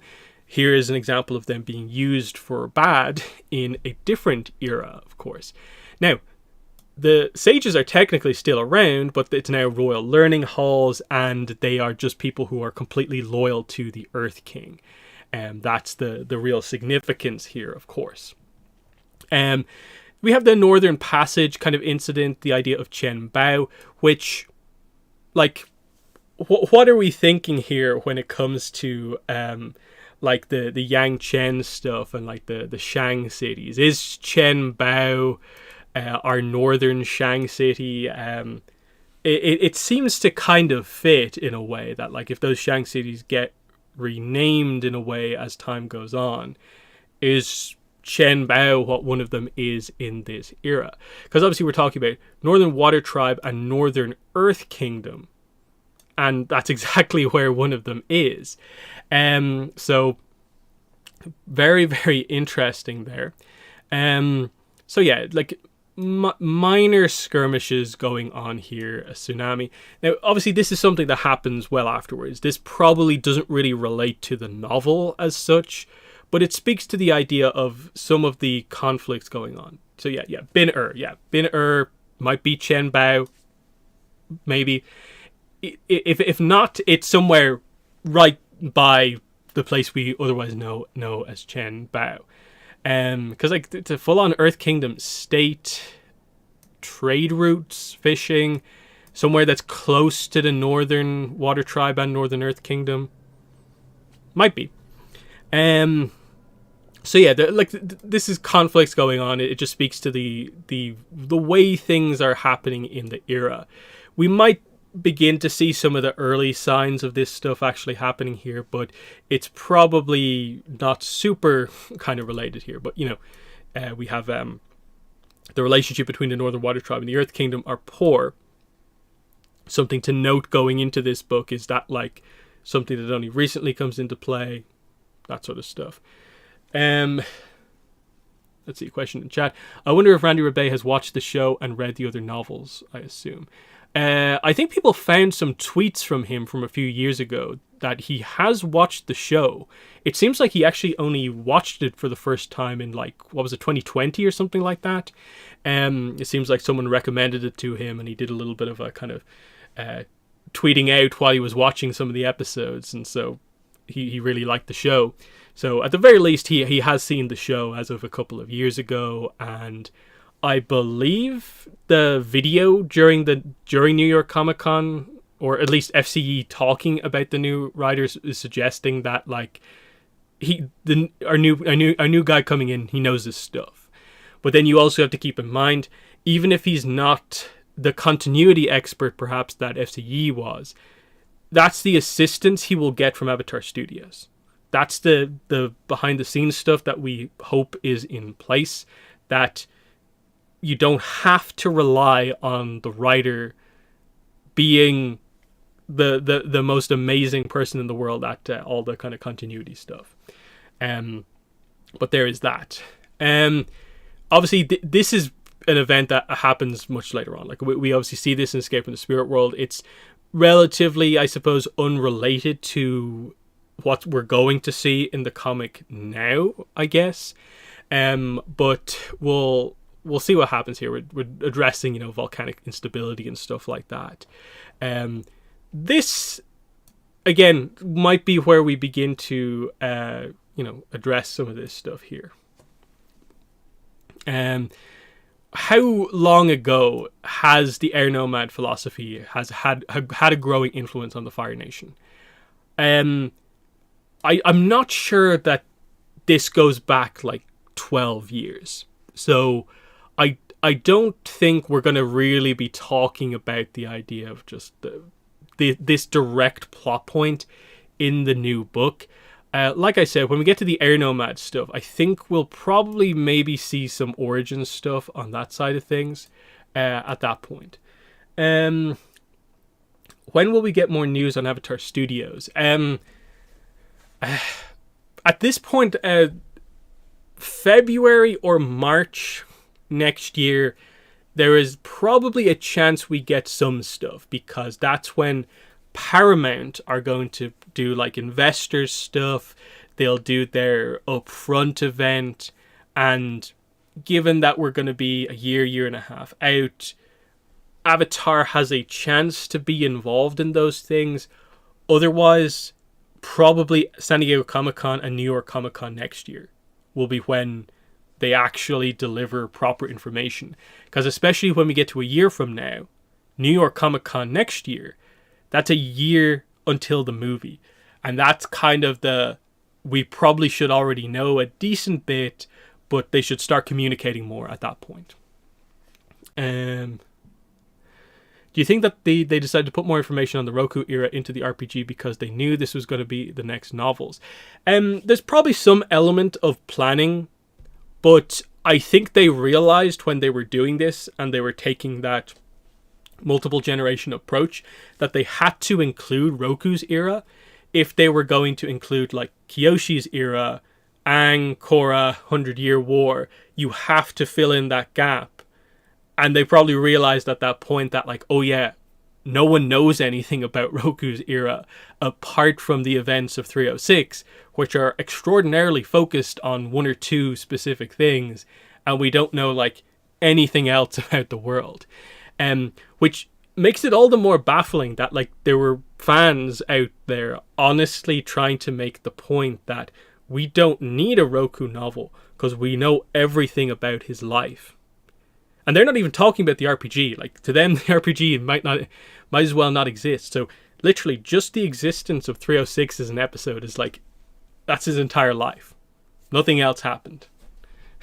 Like, it's just like, okay, like, I get it. Everyone has different preferences for what book they wanted, but like, that's not a good argument, I don't think. Dragon Hunt, obviously, this is something Sozin does when he actually comes into power, which won't be the case in the book yet, obviously. So that's not going to come into play now. Similarly, Grand Tour of the Unity is also not necessarily going to be a thing here. But I do wonder, with the technological advancement stuff, are they actually going to address some of this stuff? Like, how heavy is it during like the early Roku era?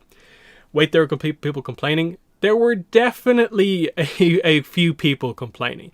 I wouldn't say it was a large amount of complaints, but there was a couple, and in a way kind of maybe coming from people I maybe didn't expect it to come from as well. So it just enough to be frustrating, I would say.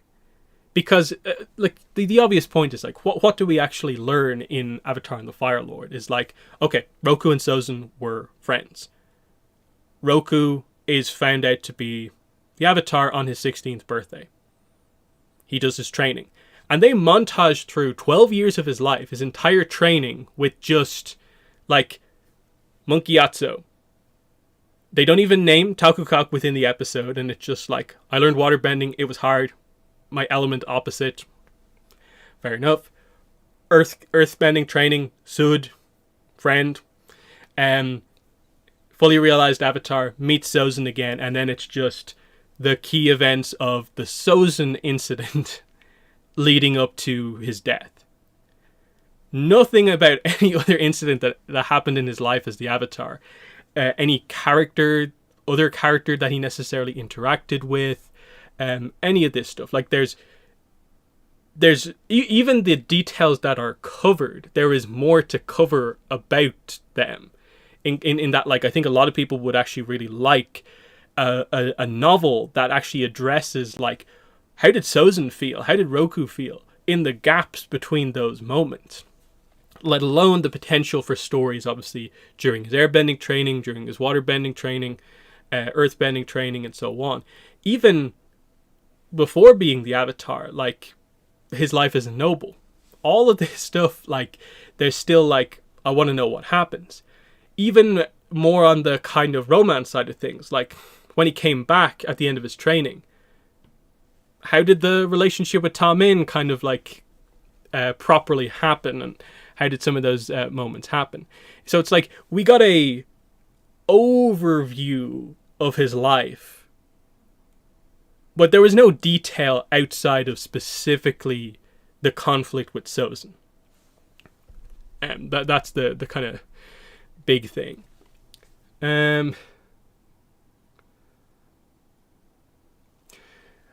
Okay, so in the book, will they do Roku past live stuff here?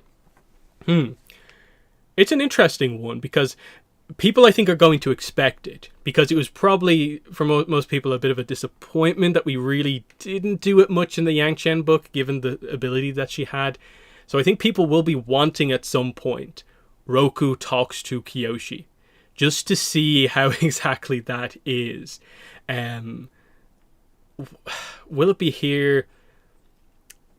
The tradition has been end of the second book, but I don't even know if we're doing a second book here for sure, which is kind of an interesting one. He's with the Air Nomad, so if it's going to happen, like if he's doing his spiritual training, you assume it's probably going to be here, or maybe the Water Tribe where they do that spiritual training. So it kind of feels like there's probably an opportunity to do it. And an early communication with Kiyoshi probably would be helpful for someone who maybe has a lot of doubts like Roku does. So it'll be interesting to see what exactly happens.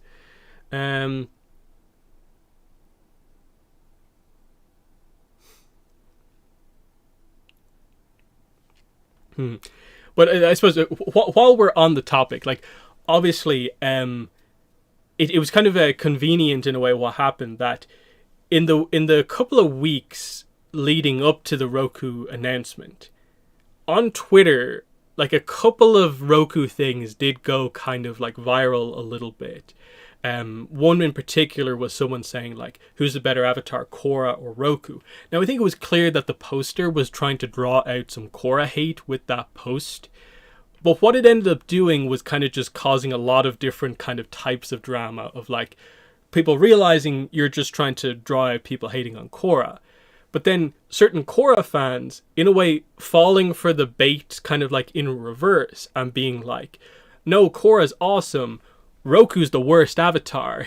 He's terrible. And not kind of, in a way, my perspective has always been, I think the whole idea of there is a worst avatar and we need to always discuss who the worst avatar is a discussion I don't really like, because we know from the past the mistake of doing that, because everyone before the novels always would say the worst avatar is Karuk.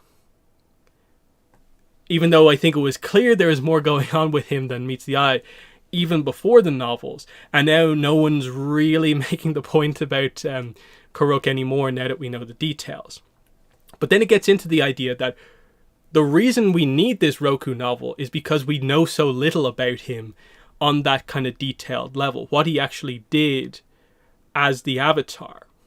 And this is why we need this book, to address the idea that Roku is more than the decision he made about Sozin.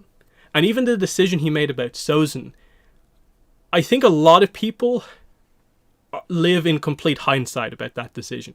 Like, I think truly heavily, like, critiquing him to the point where you consider it to be a absolutely terrible decision and that you think he should have made the reverse decision, I always feel as like that's the definition of hindsight. Completely. The idea of, like, at the moment where he properly challenges Sozin and knows kind of in a way what he has done, if he kills him in that moment, my opinion's always been that I think that's an incredibly, like, harsh decision. I think that is, like, there would be a reaction against Roku if he just, like, murdered Sozin in that scene. just because of like what exactly happened. Now, admittedly, we don't know a lot of the details surrounding the creation of those first colonies in terms of what exactly did or did not happen in terms of like military conflicts, how many people died in terms of like that actually happening and stuff like that. But the point is, Roku could never in that moment have thought Sozin would do what he went on to do. Like, him making the first 2 colonies after saying that he wants to expand is not the same. It's not even the really obvious path to, and then he will wipe out the air nomads. I think that's just the kind of harsh aspect of it. I think the Promised comic actually does a decent job at like addressing this idea, which is that in reflection, Roku obviously considers this to be his greatest mistake, but then goes as far as to be like, and now because of that, Aang, you should never make the same mistake as I do. If Zuko goes out of turn, you kill him the second it goes wrong. And the comic definitely makes the point of, no, that is not the right logic to have. Aang was not meant to kill kill Zuko the second he goes out of turn. Roku, similarly, I think they're making the point. Most people would also have made the same decision that you made, Roku. In that moment, with those specifics that you had to work with, that's the right decision. At that point. Because yes, like, is he indecisive to a certain degree? Yes, like that is meant to be the framing of the character. But the idea is, even like right up until the last moment, Sozin does come back to actually help Roku. Their friendship is still there right up until the moment Sozin sees, I now actually have the advantage over him because he's on the ground unable to fight back against me. That Roku's threat worked. I will take you out if you do more. As far as we're aware, that worked as a deterrence against Sozin doing more than, I guess, some scheming in the background. Because openly it doesn't seem like he did anything, because he literally says, what is it, like, without you, all my plans are suddenly possible. As in, they were impossible while you were still here. So, that's the kind of big thing. And then I think this information here, with what we'll get to in just a second here, going into the Fire Nation stuff, is that, yes, at this point, like, Sozin, in or around the time he begins to, I suppose, properly start his scheming, is trying to fully clarify, gain his power in the Fire Nation, including dealing with the threat of the air nomad kind of uprising to a certain degree. But the point is, Roku is out, away from Sozin, dealing with conflicts in the other nations while this is happening. So the only character who is able to sort of see Sozin at his worst in these moments is Zaysan, because they're brother and sister, and she's in the Fire Nation, and she can see on a day-to-day basis the influence that's happening here. Now, the real question as we go forward with this RPG-focused plot is how, in a way, why doesn't Roku get involved in this? Or, like, when the big stuff happens, is Roku going to be here for any of it? Because obviously the idea, as far as we're aware, is he can't find out that Sozin has maybe done wrong in this situation, and Zaysan probably does have to die. Zaysan and Kandro likely do have to die, but at the scheming of Sozin, with Roku away from all of this. He just misses this because of other stuff that's happening. And there's a little bit of a setup that perhaps Sozin, in being involved in some of these conflicts, like Natsuo Island, might be just putting bits and pieces out there to force Roku to interact with other parts of the world while he actually does his scheming at this point. So, Sozin when he ascended to the throne, which I do wonder when exactly that happened, was eager to make a name for himself. So it seems like they obviously established the information here is from his coronation to the wedding. So it seems like in the couple of years prior to the wedding, he has just become Fire Lord. So he's only maybe Fire Lord a couple of years by the time this all happens. But obviously, the whole point in all of this is that the wedding is coming up. And I think this references sort of the idea of the pre-wedding events. And so we're just waiting to see the wedding actually happen. And that's obviously going to be when everything actually goes down. I'm guessing some big stuff is going to happen there. But yeah, there's a lot going on here. He quashed the remaining internal infighting between families and now works to secure the loyalty to the crown through political channels.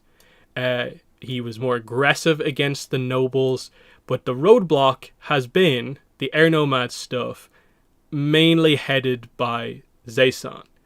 So that's the big thing here. In terms of like he's begun propaganda campaigns targeting the poorest members of society. He's generous, trying to win over people through all of this stuff, but his focus is elsewhere. He's definitely playing the politician here to get support, and of course Zaysan is the one opposing him kind of on the home front, while Roku is kind of making sure the smaller issues around the world don't become anything more than just that. There's some fascinating stuff here, obviously, with Zaysan and Ryoshan's relationship, the kind of unrequited love that seems like, I'm guessing, just never happens. Because they're setting up some sort of a dynamic where, like, obviously Zaysan is now going to marry Khandro for the sake of, like, establishing more power behind the movement in the Fire Nation. But Ryoshan is kind of there in the background, seemingly ready to step in, and they're almost maybe setting up the idea that Sozin might find out about the relationship kind of through her somehow. There's a lot of interesting elements that are happening here. And then like there's some other characters here, like, so yeah, Fire Sages, how much of this are we going to get? General Arazo Aiko, who I assume is probably around at this point, but this character I don't think is going to be a focus necessarily in any of the material. Uzuku Yuyan, is there any chance the secret island that they're talking about is the Yuyan Island? Because they didn't cover it, obviously. It was a notable kind of left out detail in the Legacy of Yang Chen. They didn't cover Jujinta's backstory. Might they attempt to do some of it through Uzuku Yuyan here? But again, I do think that's more of a nice detail here for the RPG. I'm not sure how it really relates to the other stuff. Again, we have specific inventors. But again, keep in mind, a lot of these characters do feel like we need our mid-level leader character. We need our inventor character for this era to play the RPG game so that you have experts to go to talk about these ideas. Some of the characters are more important for plot reasons. Some of them are kind of mostly exist for gameplay reasons. So yeah, Crescent Island Disaster, the Princess and the Fire Lord. This is a big one. He nearly couldn't control his rage when she proposed marriage to the monk, because obviously that's like a huge thing there. His sister beginning to gain quite a lot of power here, and the idea is like she views Sozin as being evil at this point and truly does want to take him down. So at how early on does she notice this? Like, if we get any Zaysan stuff in the novel when they're like in their teens, does she notice it back then? Because as far as we're aware, like, this is sort of along the same kind of evil Fire Lord path. Like, obviously, we to a certain extent we view Sozin as being kind of where it starts, but the Kyoshi novels also were establishing that actually it was kind of starting a little bit before that as well. So she knows that the family line is kind of evil in a way at its core. It doesn't have the best interest at heart. So that's the big thing. So there's that. The dragons obviously is the thing. But here we go. This is probably the more significant stuff for the book in terms of these characters we might actually see in the new novel, because of course we're going to be set, I'm guessing, for at least the early stuff in the book at one of the air temples here. So let's see, what do we have here in the chat? Is the RPG canon? What is the RPG? Yeah, it is canon. Yeah, the writers worked with Avatar Studios to form all of this information. Some of it is a little bit weird in terms of like these adventures and how they set up the story, but like they don't tell the full story.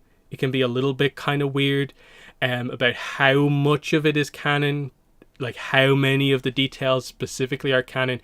But this lore section where it's just going over like setting up foundation for the era, basically everything is canon here. So there's only a few maybe questionable things in the RPG. Most of it is just like, if it comes across as new information, then yes, it is official new information.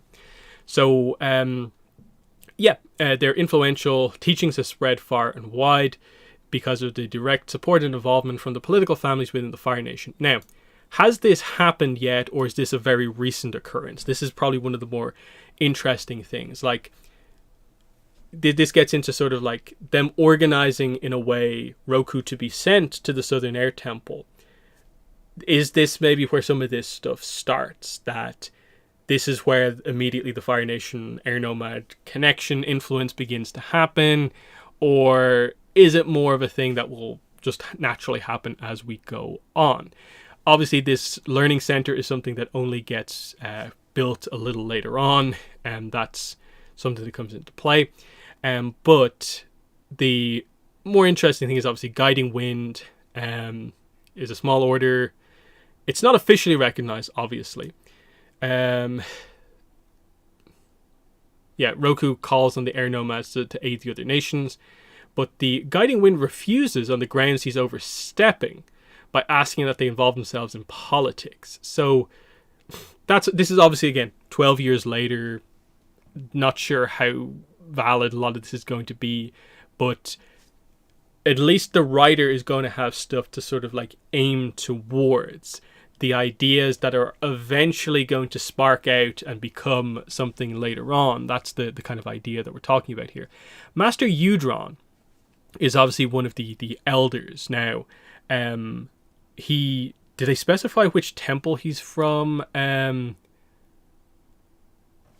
forget if they do, but yeah, I guess because Gyatso is here, the idea probably is that Eudron, Gyatso, and Kanjo are probably all Southern Air Temple characters. So there is a chance these characters are all there. In terms of like, Gyatso is going to be a young airbender also in training. So Eudron would probably be an elder, one of the main elders. So this is probably a name to look out for, especially early on in the book, is that this character probably is there. Maybe he's a Northern Air Temple character. Hard to say. But yeah, we have the idea. It continues to support the Air Nomad's relationship with the Avatar and elites. So, this is someone who's going to be positive towards Roku. Maybe not initially, but eventually. Part of the tension comes from whether or not the Air Nomad should embrace those worldly prosperity. Again, that's more of the direct conflict at this specific point. So let's go into the characters, I suppose, a little bit more. Master Eudron is an elderly airbending monk with an Air Nomad and an Air Nomad elder. As a representative, he stands in opposition to Kandro. He believes the Air Nomad should work with the Avatar and the other nations. He accepts that dealing with the elites is a means to an end. So he is someone who's obviously going to maybe initially support the idea of this kind of, maybe the start of some of the influence comes from him. That would make kind of sense to a certain degree. he's cautious. He knows the danger that the Fire Nation poses to his people should they cross the Fire Lord. This is obviously Sozin at this point, but I wonder, was he also cautious around Sozin's father as well? And we get the idea that he's begun transcribing some of their practices and hiding them around the Four Nations. So interesting kind of a little detail there. But again, has he started doing that yet? We don't know. Kandro is a very interesting character in terms of, like, he could very well be right there with Gyatso and the other characters. Like, this is probably the big one. And like, will they do this character even as like a small reference?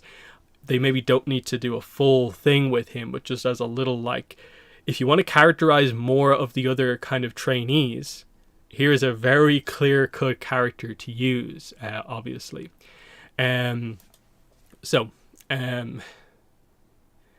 obviously disagrees with a lot of this idea of, like, you know, the kind of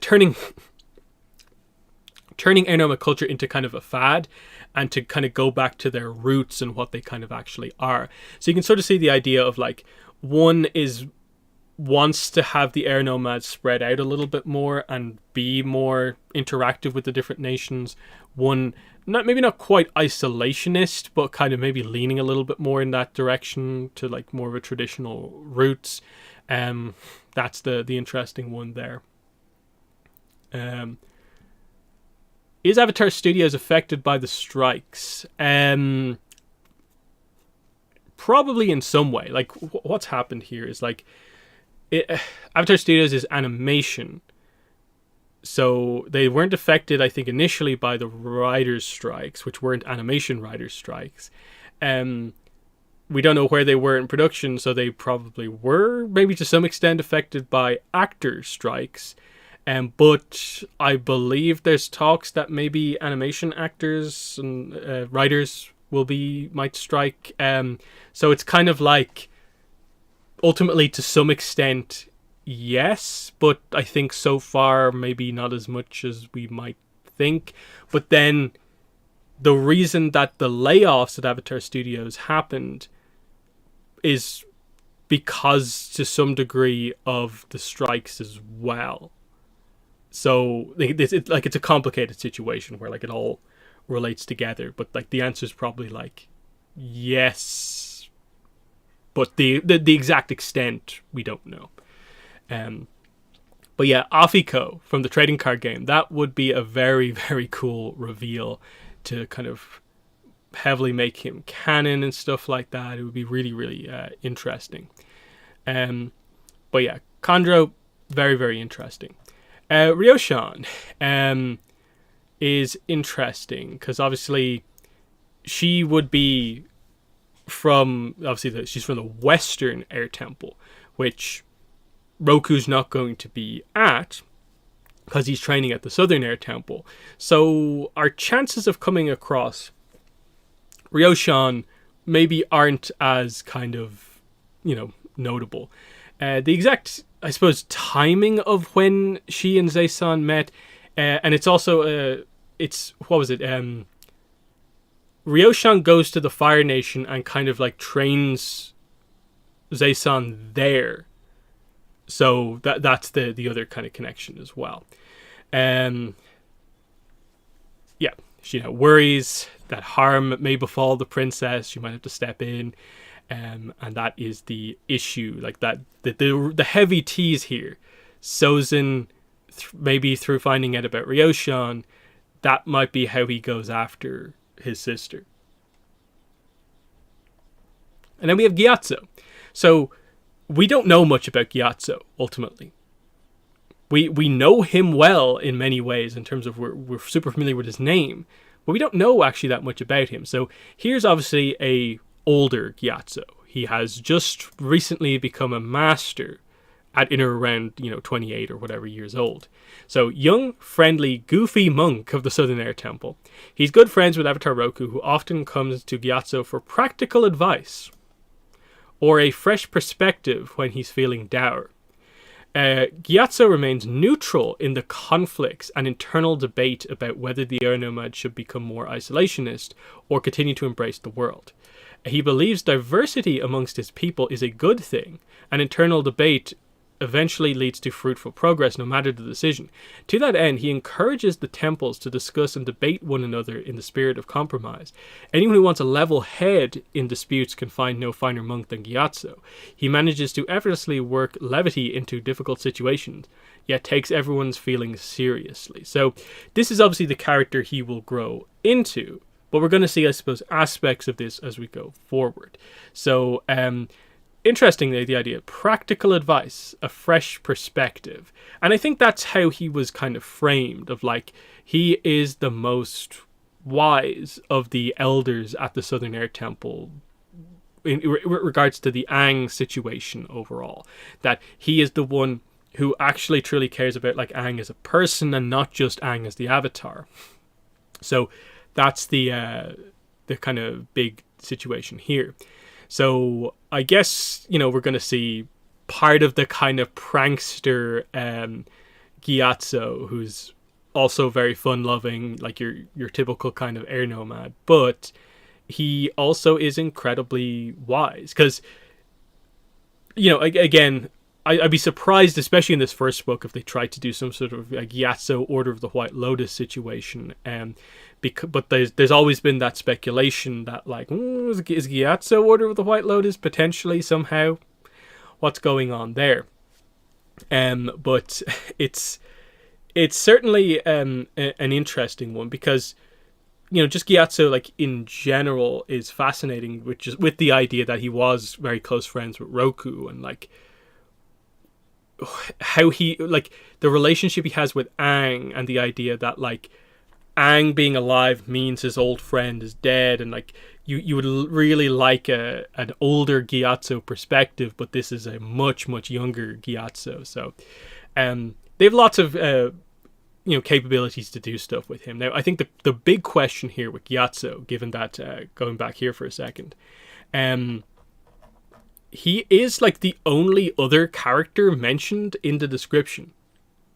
So is Gyatso going to get the Kavik treatment and be like full-on main character? We will have scenes from Gyatso's perspective and will basically be doing both characters at the same time? Or will he be more of a Rangi type focus where we'll get a reasonable amount but maybe not a huge amount?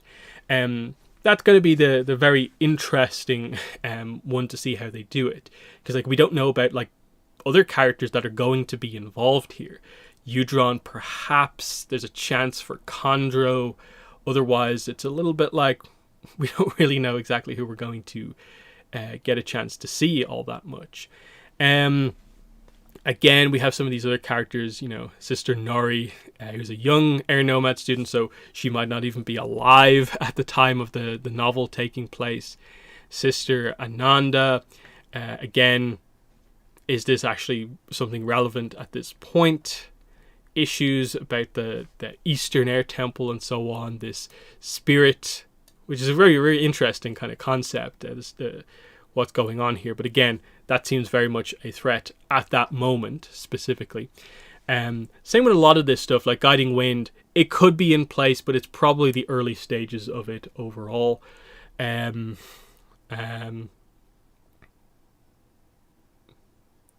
so what do we get here? Not recognized before temples. The Eastern Air Temple views them as being too disruptive, the Northern as too extreme, the West as too in opposition to tradition. And then the most interesting thing about this is like this. The South has yet to take an official stance on the Guiding Wind. Perhaps because it's the temple he comes from.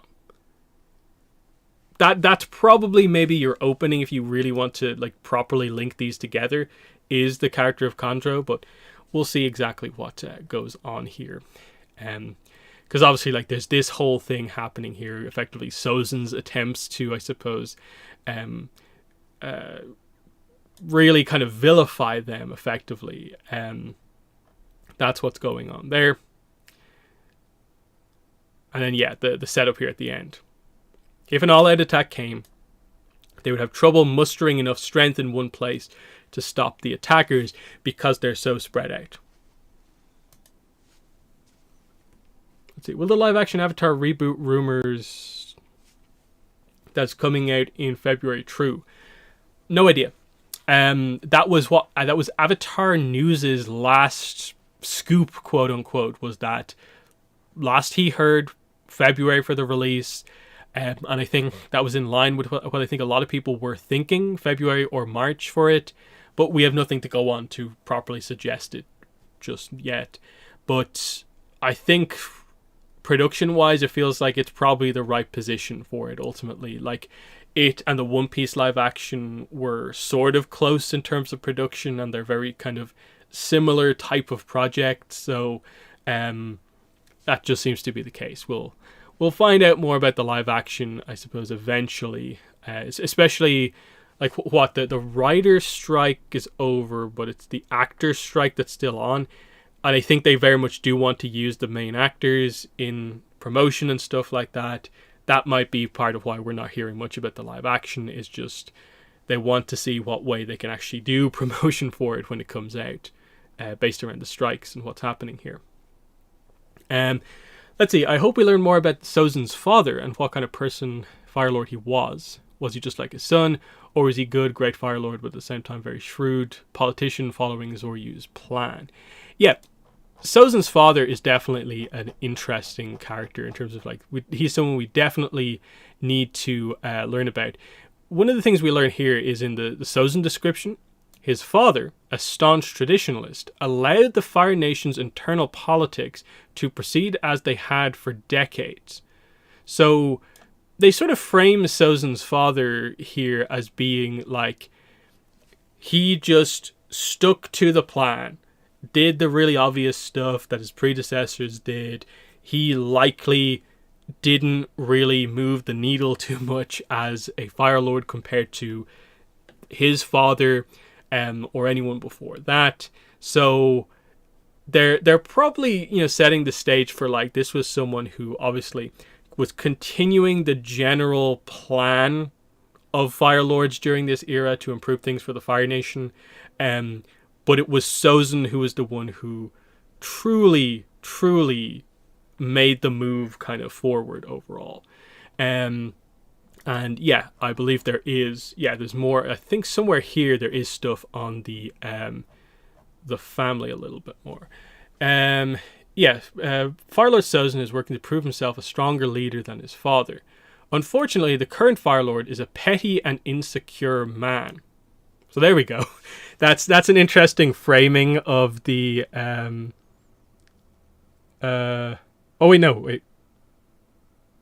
that's Sozin they're talking about here. Yeah, that's Sozin. They're saying Sozin is petty and insecure.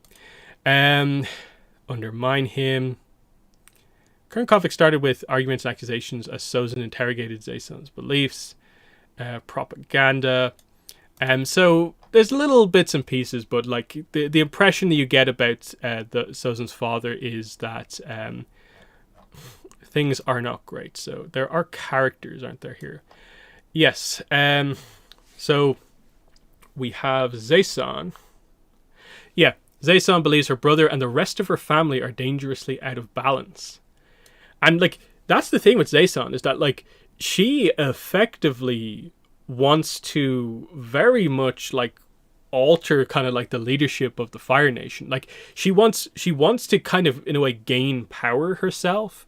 And there is that sense that, like, okay, like, she is part of this family as well. There's the planning, the cunning going on here, but she's trying to do it in the right way. It's a very, very interesting whole idea. So there's that.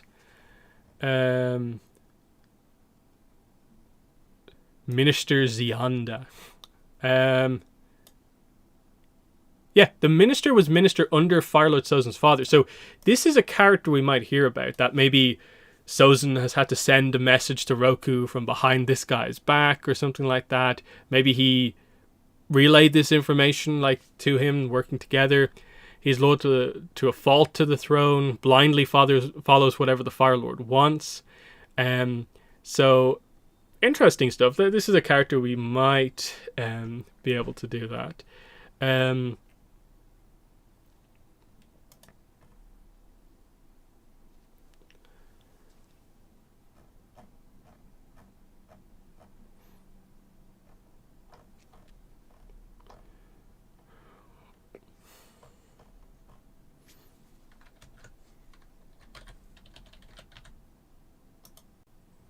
Oh yeah, Zayson's thing. Okay, so yeah, this is what's being referenced in the chat here. So here's Princess Zayson's kind of character description.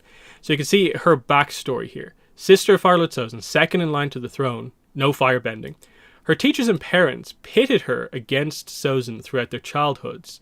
The competitions were meant to drive Sozin to ever greater heights and to draw firebending abilities out of Zayson. When the struggles between the two failed to transform Zayson into a firebender, her teachers turned their focus entirely upon Sozin.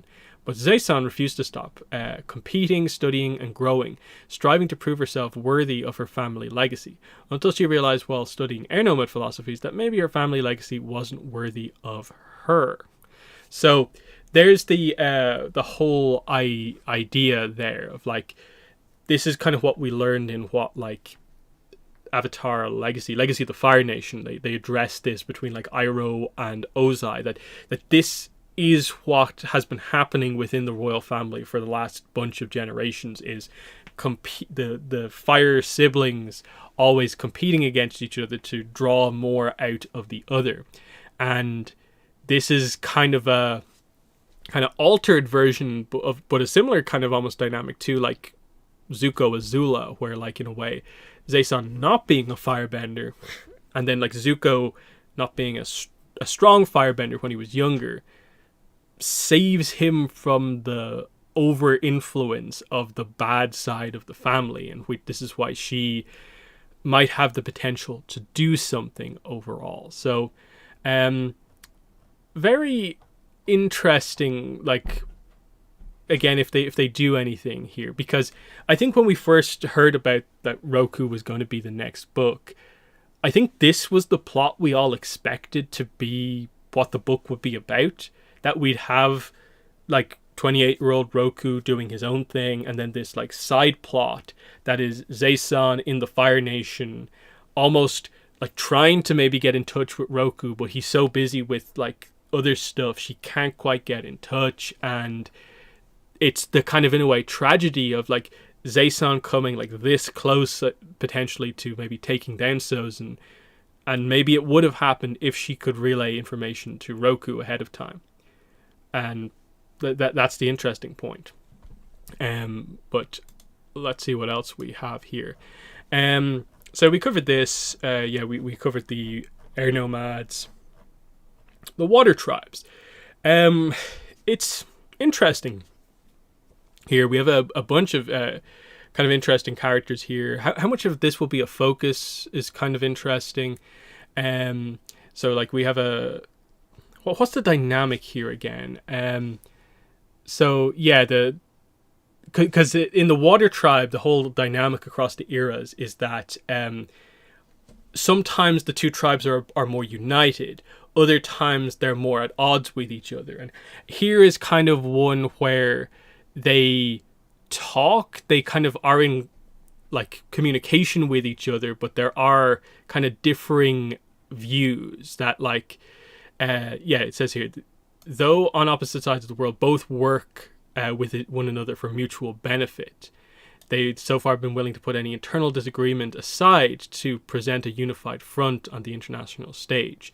So the idea is like, this is something that like when the war actually starts, immediately just like splits. Like effectively the South, more open to attack, gets destroyed by the Fire Nation. The North, protected, naturally isn't as heavily hit. They can defend themselves, and communication kind of drops between it. But yeah, we have obviously Southern Water Tribe chieftain. How to pronounce this? Kanit, I guess. Unalaka. Yeah, because I think that's the pronunciation with a lot of these water tribe names. This character, modernist, who's looking to facilitate the two tribes working in harmony. Several trips to the north. Again, we don't get the age here, but we have to assume this is the Southern Chief during Roku's era. And again, they're at the Southern Air Temple, so this is a character who they may actually maybe get a chance to meet, or at least in the text will get talked about, like in the narration overall. We have Skiri, who is the Northern Water Tribe chief, forceful chief of the Northern Water Tribe. And again, this is ultimately where Roku does his training, is up north. It's not south. They need to aggressively protect what is theirs before seeking more internal cooperation. So again, contrasting leaders there. So there's that. This name. Has anyone managed to pronounce this one correctly? Hence why, like, we get the the one. So this is a Tikrig An Yanig. It's an impressive name. Maki Tuk is a super interesting character. Spirit Bender before Unalak. So super interesting character here. Will this character come up at all? It's hard to say, but like in terms of just a lot of interesting elements for a character, one of the more interesting ones from the RPG certainly. But yeah, this is effectively like Varric like 1.0. That's sort of an idea here that's going on here. So very interesting stuff. Let's see. So Skiri is the great grandfather of Arnuk.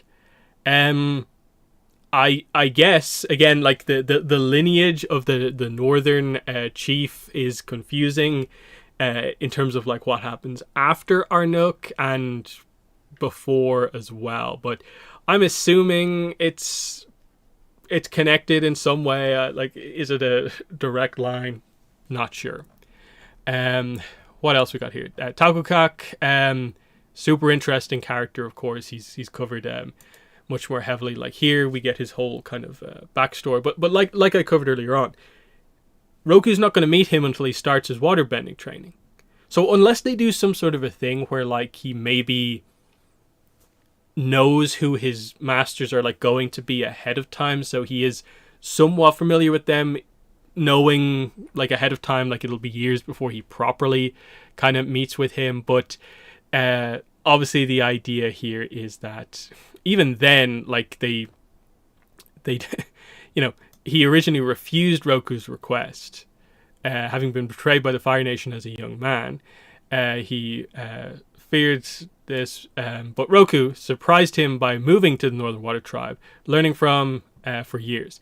So even if we kind of jump ahead a bit, like Roku just lives in the Northern Water Tribe for a couple of years before he ever starts his training, which is like an interesting plot point kind of by itself. But I guess he would have he's because he's a notable character like anyway. He is going to be someone of note who could be referenced at the very least in the book, even if like he's not super of focus. The idea is Taukukak and Sud probably will be alluded to, I suppose, in the book. But we'll see what happens here overall, because like he's an interesting character in that like he's kind of this spy almost like for the Water Tribe, but then he becomes Roku's spy, and there's a lot of interesting stuff there. Fleet, Water Tribe Sacred Island, again, very Water Tribe focused. Is this actually going to come up? Would be very interesting. Here's the Chen Bao incident again, this time kind of more from the Water Tribe side. Angry spirits will be interesting to see if they reference spirits in the era. But it's hard to judge how much Water Tribe stuff from the RPG they'll bring into the new book. But we'll see what they do. And then I suppose this is last, isn't it? the Earth Kingdom. So, of course, Earth King Jaelun, who is a corrupt Earth King, of course, we're kind of used to that. So, petty, calculating man, continuously underestimated because of the bureaucratic nature of the Earth Kingdom. To outsiders, he's a ruler trapped in the binds of an ineffective system which fails to empower people. But Jaelun knows he's the spider spinning the web. And obviously, he got rid of the sages, he's consolidated his power, he's manipulating everyone, he has the Dai Li on his side. Interesting character. And he very much should be, theoretically, the main world leader of conflict within the novel, over like what's happening with the island, the dispute between the Fire Nation and the Earth Kingdom over the island. And then the Ninth of the Sages is going to be super interesting to see if they reference it. Then we have Guo Jun, pronunciation not sure, but this is the Queen of Omashu, who's working against Jaelun. So this is interesting. So it's obviously elderly queen, so she will be the queen in this book, obviously just taking place 12 years beforehand. She idolized Kyoshi. So obviously this is a thing where like his earthbending training happens after his waterbending training, which is like later on in his life when he's like 24, 5, 6, 7, that sort of thing. But will he have met her maybe already ahead of time? Again, feels like something, her name will probably be referenced at some point in the book in the narration, but maybe difficult to fully speculate on what exactly is going on there. It depends on where exactly the story goes. So interesting stuff. Just kind of in a way, one good leader, one bad leader, and they are at opposition at this point. 55 Earth Kingdom states are isolationist. In the previous era, Kyoshi helped shape bureaucratic policies in order to aid the poorest of people, of course. As Earth Sages is obviously a major incident that has just happened, and again, will have just happened in the novel as well, I guess, or in or around that time. The whole Kyoshi incident here. Who else do we have? Sud, who is Roku's earthbending master. Interesting, they seem to set up this idea that, he was summoned to instruct Earth King Jaelun in advanced earthbending techniques, but it's after Sud's success training Roku. So this is not something that's happening now. But still, it's the idea that this character who isn't notable for like his like political prowess is suddenly like right there in like a trusted position with the kind of infamous Earth King of the era. And Talkukag, of course, is a spy for Roku, and if Sud was kind of in a way clever enough to do a little bit of spy work, he might be able to help Roku quite a bit in the era. But it's an interesting one. Will he actually get there? Here is Grand Lector Willow. So obviously the Earth Sages, I guess, now become Grand Lectors, and here is one of the kind of remaining ones who is kind of rebelling against kind of what's going on here. So is there a chance for any of this? Again, it depends on if that incident has happened in the book or not. Lots of other characters here. Again, some of these are kind of much more minor characters who like you'd be maybe really, really surprised if they ever referenced them at all. But here's one that a lot of people, we've been waiting to get to this one for a while. Natsuo Island. It's obviously referenced in the most recent Yang Chen book as being a kind of chain of islands nearby the Chai-Si Island, Project Unanimity Island. But, as you can see here, it's between the Fire Nation and the Earth Kingdom, just off the coast of Crescent Island. So it's, I suppose, remote-ish. Could this be what the Roku book description is referencing? Is this the secret island? Its proximity to both nations, both governments never laid claim to it. Again, this is where maybe some of the complexities about that request from Sozin comes in. when he requested, is he actually saying, like, no, honestly, it is our island, like, we actually do have claim to it, and the Earth King is trying to take over an actual piece of Fire Nation land? Or is he just saying that, you know, in my opinion, it's closer to us, so it's our island. Please side with the Fire Nation in this even conflict. It's all about that sort of complex kind of idea here. Large cache of ore on the island. Now, keep in mind, obviously, what if it is the same island? It means that whatever conflict begins in the Roku novel continues into this era here, post like all of Roku's training, where there's still debate over it, which is why I probably think it is a different island that we're dealing with in the actual book. But we'll see what exactly happens here, because this is more of just a general thing of the island as a source of resources in this kind of conflict, basically, between the Fire Nation and the Earth Kingdom to gain more resources ahead of potentially a future conflict. So interesting to see what they do here overall. Bossing Say versus Omashu is an interesting one, which I'd love for this to be actually referenced in the background, even if it can't maybe be a focus. I would like it to be an acknowledgement of, like, Roku maybe learning about Earth Kingdom politics, that, like, there is a known conflict between Bossing Say and Omashu. So it would be kind of cool. Because like we get this idea of, like, almost the two sabotaging each other. Jaelun trying to sabotage the chute system in Omashu is an interesting one. South of the Earth Kingdom faces a number of floods. Again, this is 12 years after the novel. May or may not actually happen. And that is the end of the Roku era information. So it's one of those ones where, like, it's really cool that we have this information, because, like, it tells us stuff like, for instance, the name and at least a little bit of characterization for a lot of the world leaders. And I assume many, if not all of them referenced here, will be the world leaders in the Roku novel. Because they don't mention, like, any of them being, like, particularly, like, young necessarily, because obviously Jaelun we know is going to be in place because the Night of Silent Sages happens in line with the book. Elderly Queen here, we know it's going to be Prince Sozin, but his father will be the Fire Lord. The leaders here, Khanit and Skiri, we would assume will maybe also be the leaders as well. Though this is an interesting little detail here. On one such voyage, a southern chieftain by the name of Tana was surprised to find a Fire Nation ship docked on the island.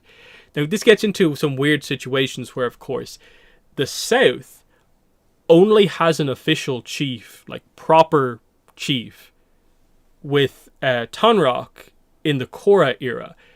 Before that, it's like a kind of, what is it, kind of council of chiefs. So there's, like, different chiefs for kind of different little areas of the South. So it's the idea of there are multiple of them as well. So that's another thing to keep in mind, that Hakoda is like the chief of the South, because the South has been made so small. There's only effectively one. But here, where the tribes are actually strong and in decent communication with each other, there is actually, like, a group of chiefs that kind of come together to act as the leaders of the South, because even though the northern chief is technically the leader of both tribes, they still have to have a leader in their actual tribe to lead them. And that's just that whole idea. So that'll be kind of an interesting one where, like, obviously, our northern chief, I guess, will be Skiri, but our southern chief could be Khanit, could be Tana, could be someone else, depending on who they reference, if it even comes up at all. The air nomads, of course, we know there's, like, basically, quote unquote, a council of elders in effectively, like, all four temples, one of which is Udron. And I don't think they confirm which temple he's from. But,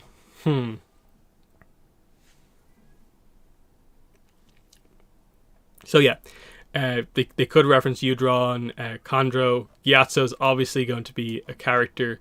Here's the Fire Nation stuff. Fire Sage stuff will be interesting to see how it comes up.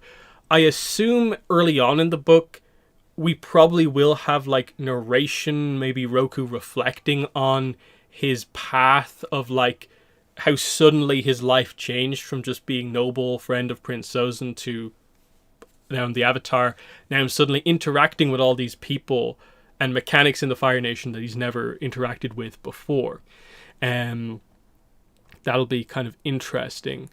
Obviously, Sozin is involved to a certain extent.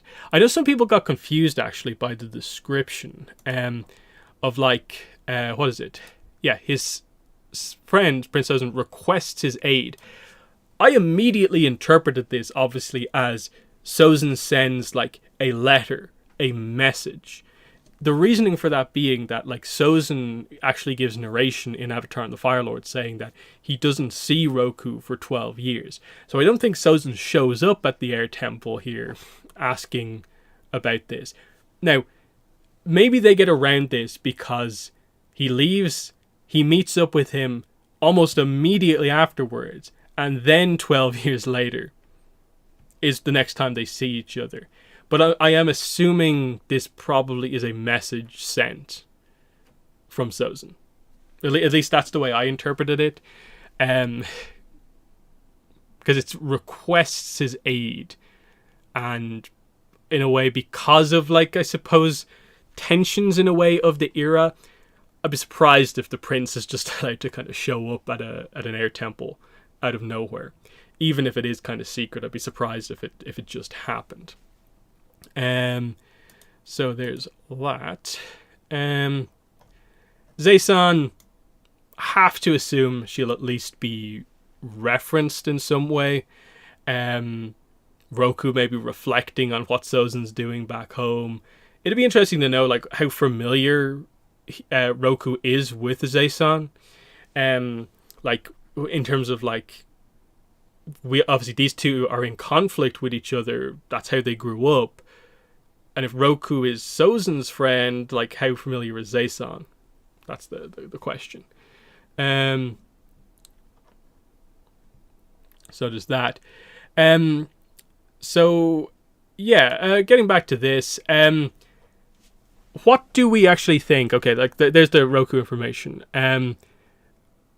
What's going to happen in the book? Like we kind of already went through the description in that like there's only so much to speculate on, in that like obviously we can use the RPG to maybe come up with an idea of what is the remote Fire Nation island. Is it Natsuo Island?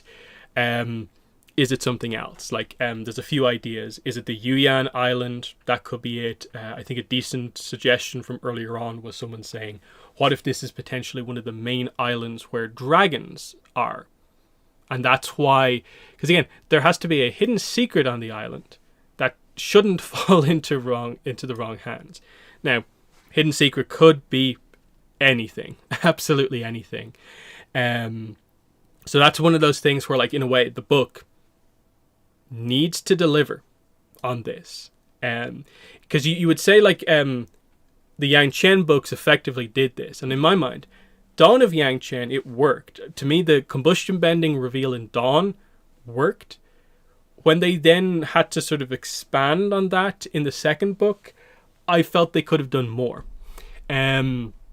So the whole mystery box style storytelling, I hope they get this right and that this is actually a decent payoff.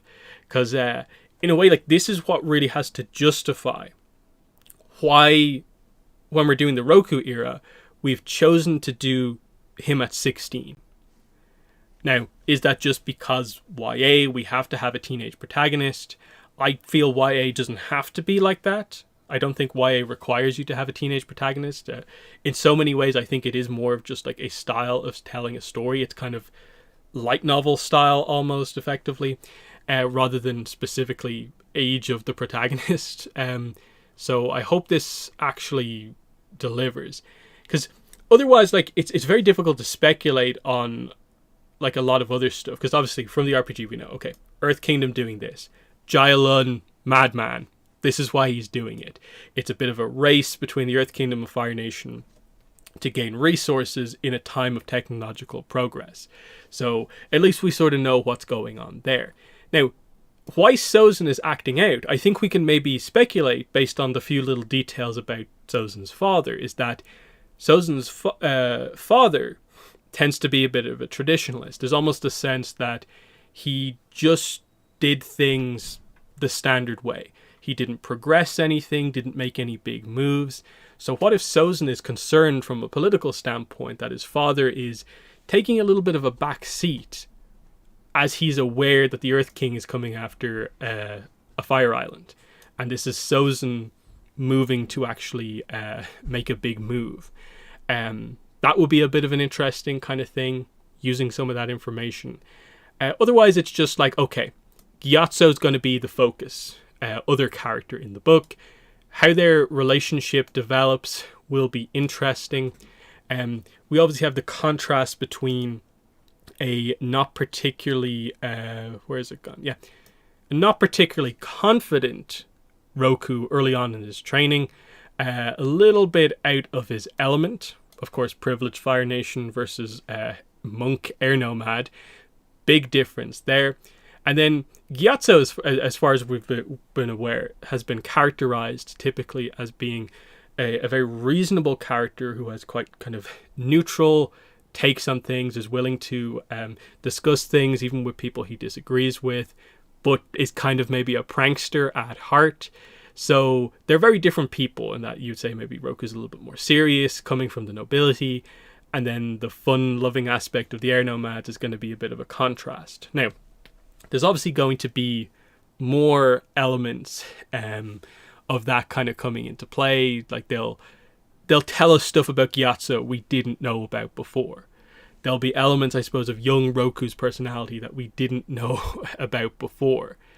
But the point is, for whatever reason, they end up going along on this mission together. And that's a kind of big thing. Now, one thing I do want to actually have a discussion on as well is only just commenced his training at the Southern Air Temple. Where do we view where Roku's bending is going to be? Obviously, he's going to be a master firebender, because that just seems to be the way they presented it, is that like Sozin and Roku are somewhat like quote unquote even in terms of their bending abilities when they're doing their training, and they seem quite skilled. And the fact that he's immediately sent on to do his airbending training suggests they consider him to be a master. So firebending, no problem. When we jump into this book, is he not going to be able to airbend at all? Will he have just the basics? And then what about his other two elements? Can he do them? Has he ever done them?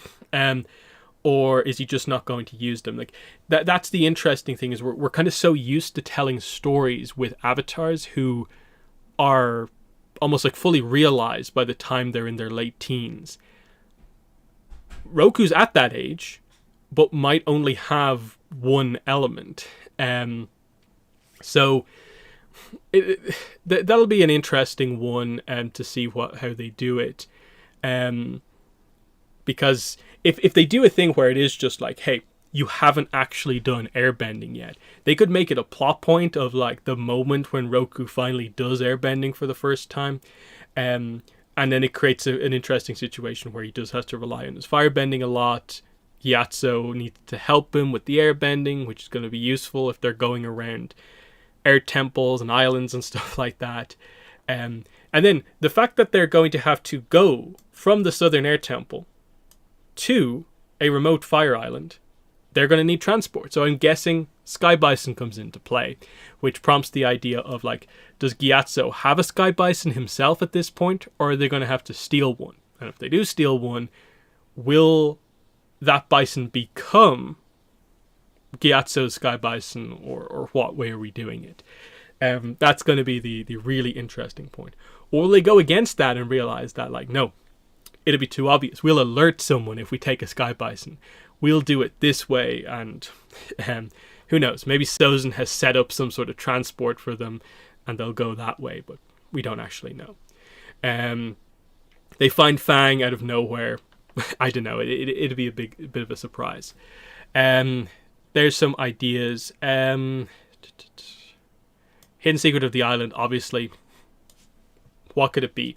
So it's obviously a secret in a way where, like, this is something that if another nation found out about it, it would be in the wrong hands. Like, it's meant to be on this fire island under the control of the Fire Nation, or what? You could say it is dragons. That would definitely make sense. Unanimity, if combustion bending becomes a thing, that could be a thing. If their Fire Nation are protective of the Yuyan, but that doesn't seem to happen until Uzuku Yuyan, years after this. It's probably something new. I'm going to guess it's something new. Or else they'll do Natsuo Island and actually reveal the truth of Natsuo Island. But yeah, that's a good reference there. Yeah, based on Aang and how young he was when he gave the apple to Appa, Gyatso probably should have his own sky bison. But I suppose that maybe depends on how regularly they take trips to which is it? It's the Eastern Temple, isn't it? That's the one that has the kind of bison nursery, I think it is. Because yeah, that's where Appa has the like flashback as a baby. Because obviously it was one of the nuns who like brought Aang over to the sky bison. So you know, there's a way to do it. Like, they don't have to do it in exactly the same way. Like, if Gyatso doesn't have his own sky bison, like, I wouldn't necessarily view it as a problem, but we'll see what way they go about doing it. But yeah, is there anything else to talk about with this? Yeah,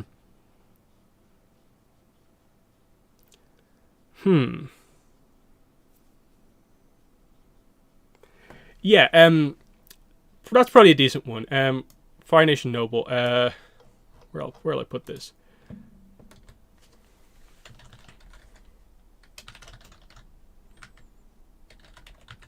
Roku's parents is probably worth talking about.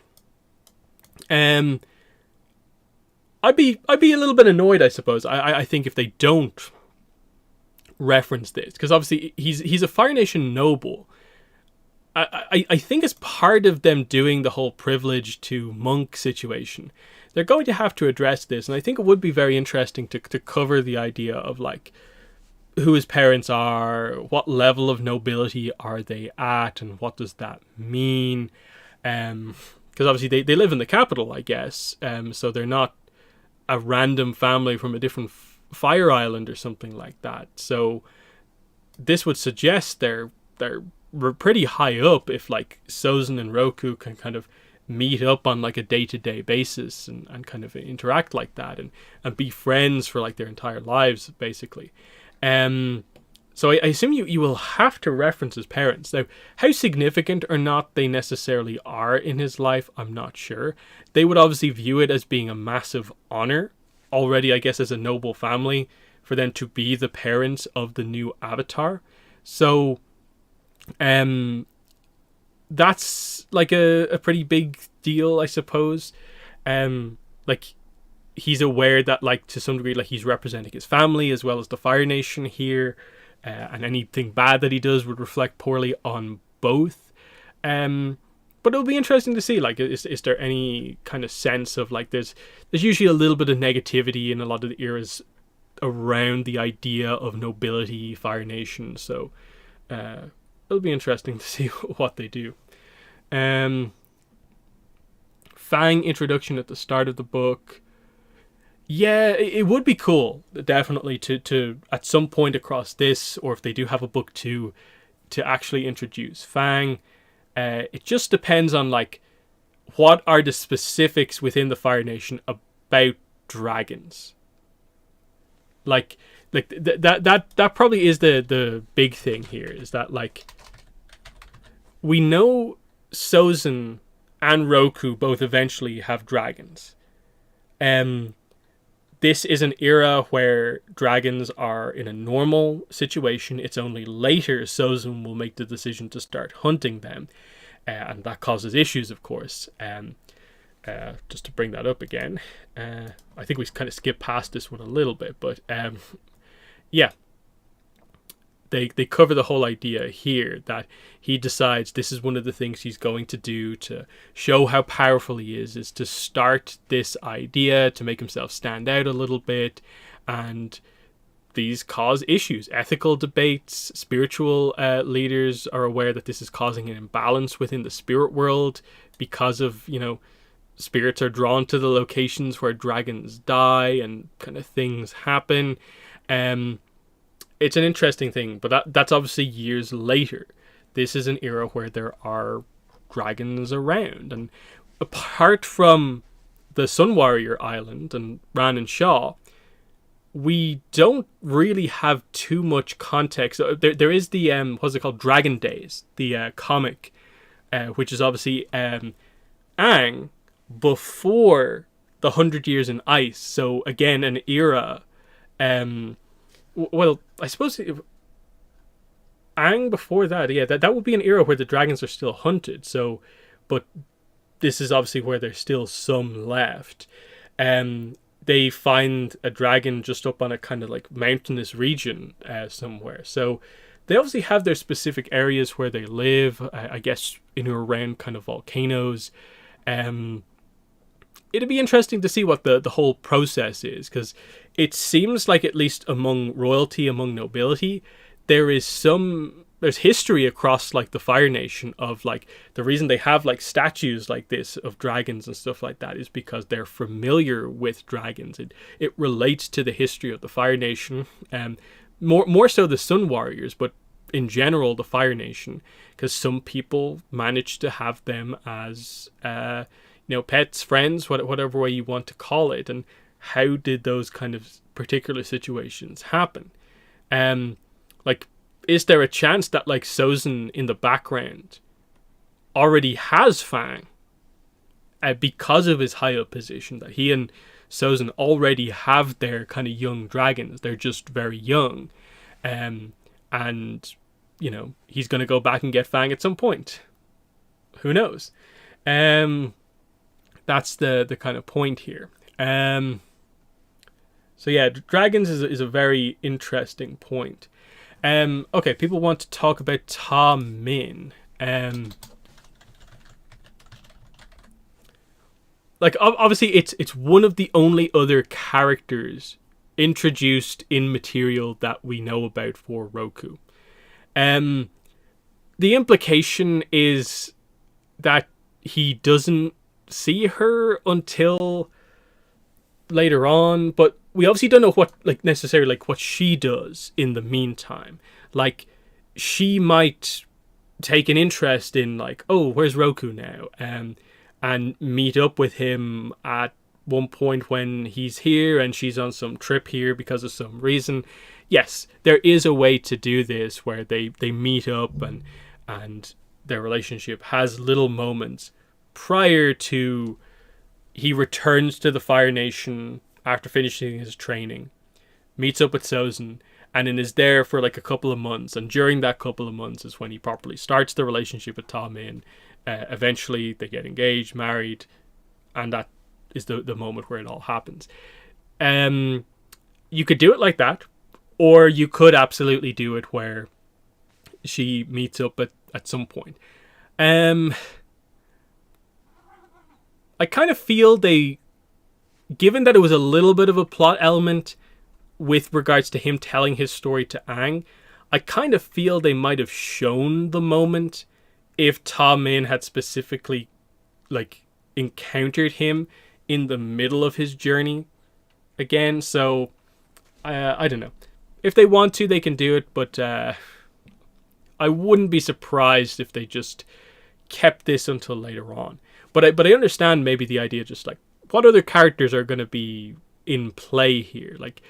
This is going to be Roku and Gyatso on a mission together, but who is going to be the the enemy that they're up against. Like, who's Roku fighting? Is the idea here? It's like, is it Roku and Gyatso against the Earth Kingdom military? Like, is that what the fight in this book actually is? Like that's the kind of the question I would have is definitely that is like, you know, is that just what we're talking about? Is the Earth Kingdom military? Don't know what else it really could be. Hidden Secret of the Island, it could relate to spirits. That would be an interesting thing, but hard to say right now. But that is one thing in the book. Like, definitely, I'd like to know what the chat think about that. It's like when it says like Roku fights for his lives of others. Like, is it literally these two in the middle of like two fighting armies, like Fire Nation soldiers on one side, Earth Kingdom soldiers on one side, or is there more to it than that?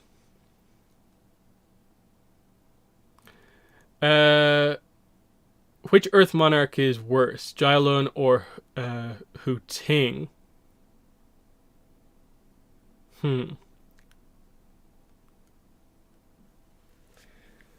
Well, it's a tricky one because like what like Jailun, I guess what leads directly into like the stuff that I guess will eventually become what happens with like Kuei effectively. Hu Ting is probably worse, but I don't know. We probably need to learn a little bit more about both characters to fully know. In terms of like,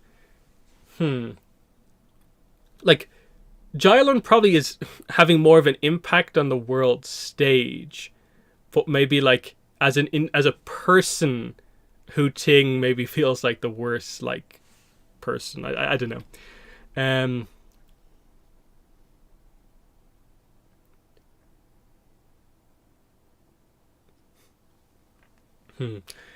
Yeah, I think the fighting will be more between elite agents. Yeah, there's definitely a way to do it where it's just like, yeah, there's just like a advanced guard or something like that.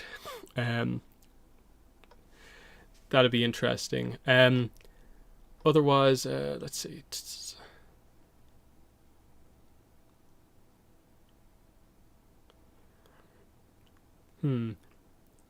Though I don't know, the wording of this feels like Sozin is the way this comes across, at least, is that like the Fire Nation themselves are not going to send their own forces out to defend this island, and it's just like Sozin's basically like, if I don't have you do something, Roku, it will fall.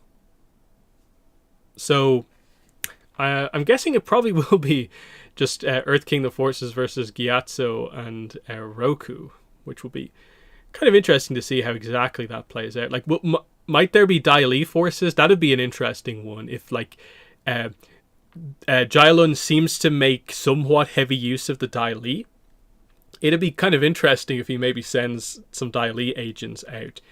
It's like, yeah, because he used them to take out the sages and like temples and stuff like that. So it's not just that they're confined to bossing Sei. So there's a chance, like that'd be a pretty crazy thing, just to find out that Roku fought against some Dai Li agents.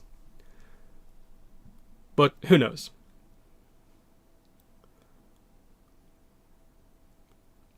Oh yeah, that's actually a pretty good question. Yeah, like in these books, yeah, we usually get some sort of a prologue that is kind of like a flashback or something like that, slightly different than where the book like actually starts. Will they do something different here? That's maybe where I can see them doing like the prologue is maybe like from Sozin's perspective, setting up maybe like the truth about this situation, and then we swap into Roku.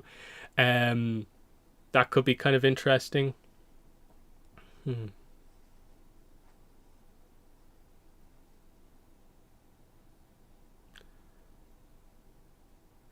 Yeah, like because yes, Sozin I think would be interesting to maybe see get the kind of Janju treatment or Yun treatment, where like there's a 3-4 chapters in the book where it's from Sozin's perspective. It was kind of interesting. That. Or yeah, that's actually probably a decent option as well, is to maybe show some of those scenes from like Sozin's perspective, and that he actually has more of a plan in mind. Yeah,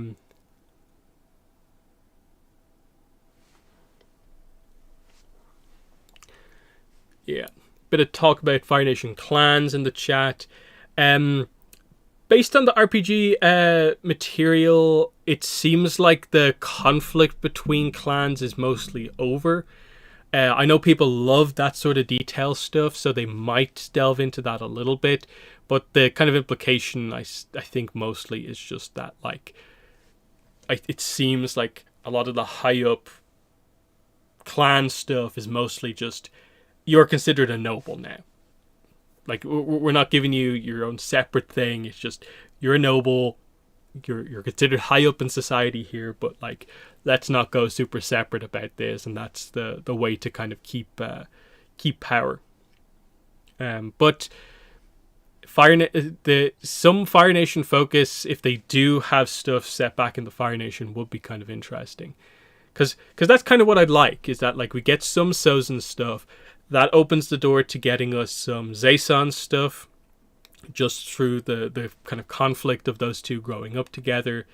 That would allow us to also delve potentially into Sozin's father, and just further the whole idea, because I think, in a way, part of the Roku story is that by the end, it is very much about the Avatar and the Fire Lord. It is about Roku and Sozin, so giving Sozin some screen time, I think, is the right idea. There it is. The first mention in the chat there. The Lauga search.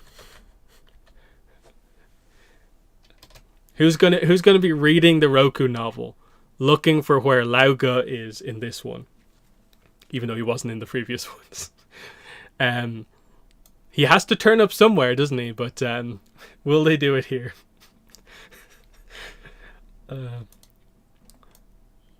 Every time, it's sort of like a live stream tradition. Someone brings up Lauga.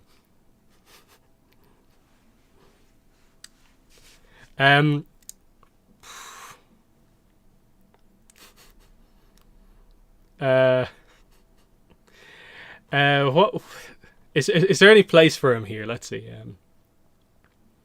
Remote Fire Island, yeah.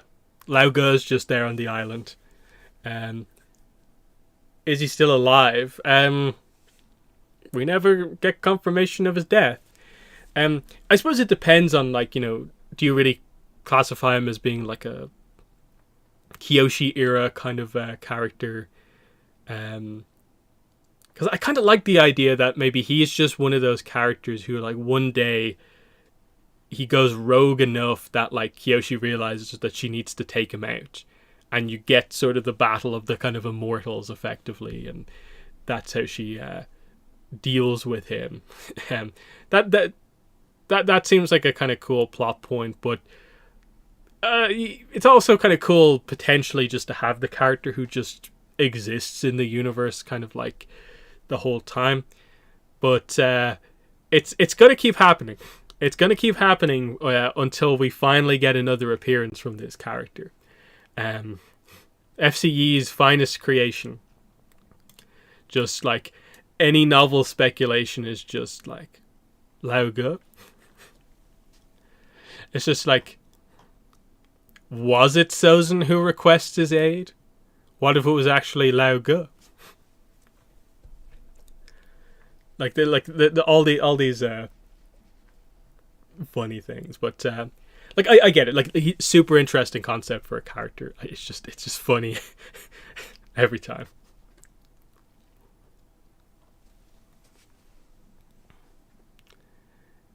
Because you want to know the end of that character ultimately, because he's interesting, but he's also dangerous. So there's a variety of ways to go with him.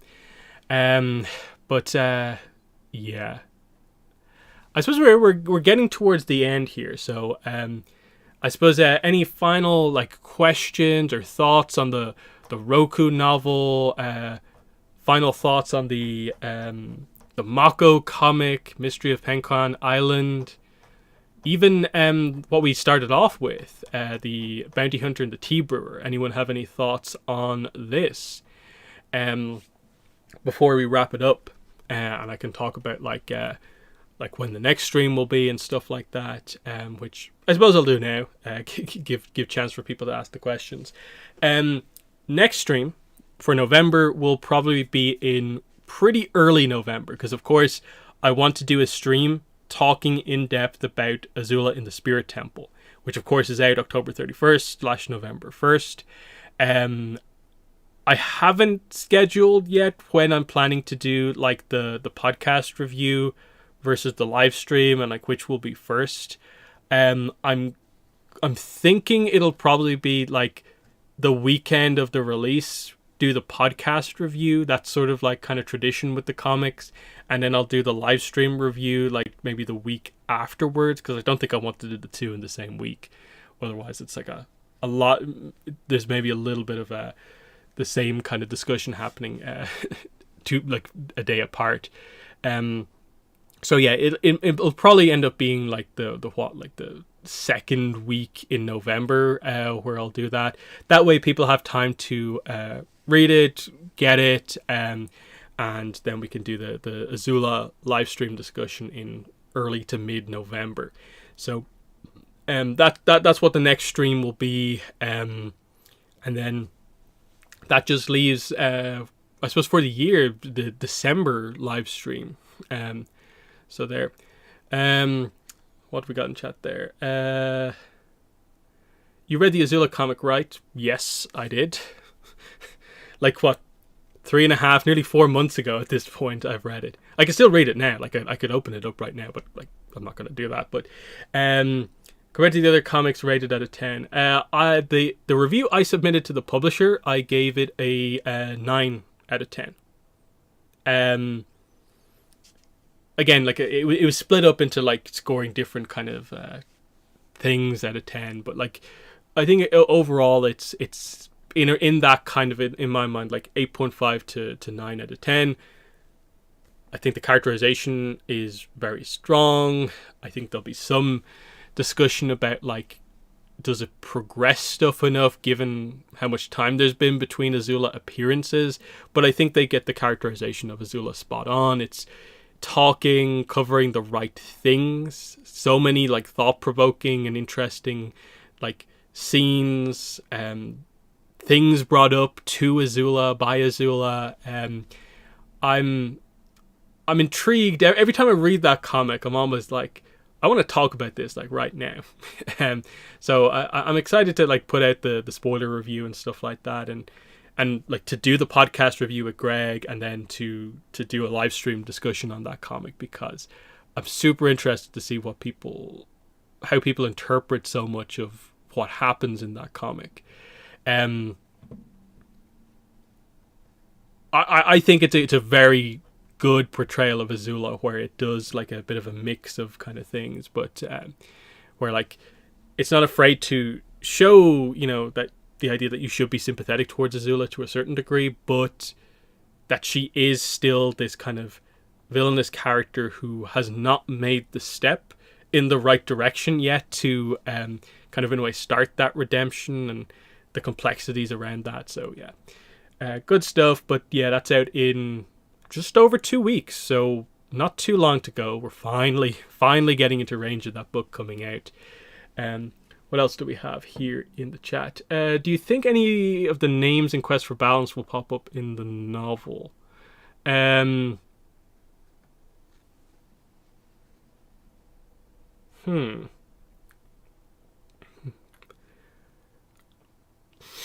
I'd be very, very surprised, because that game just feels like there's such a minor amount of like new information. It's really hard to judge. Maybe.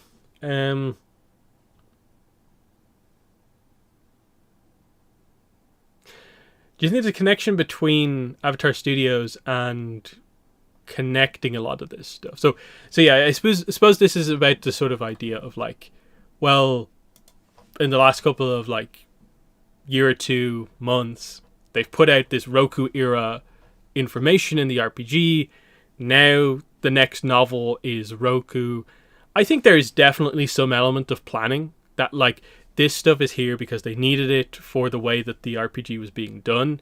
But then that opened the door to, I think, something they were probably always going to get around to once they agreed to do novels after Kyoshi about different avatars. Roku was always going to happen, and so in a way, planning for that prompts this. I don't know the exact order of events basically, but like this stuff is being thought about in Avatar Studios, and they're able to kind of run all this stuff together. Now, the comics and how connected all of this stuff is, I'm not really sure, because I don't obviously get the impression that there's a super heavy plan for a lot of the comics. I do think we are kind of just in like what we sort of know the comics to be, sort of sandbox style storytelling, where they just do interesting ideas for stories, and that's really it.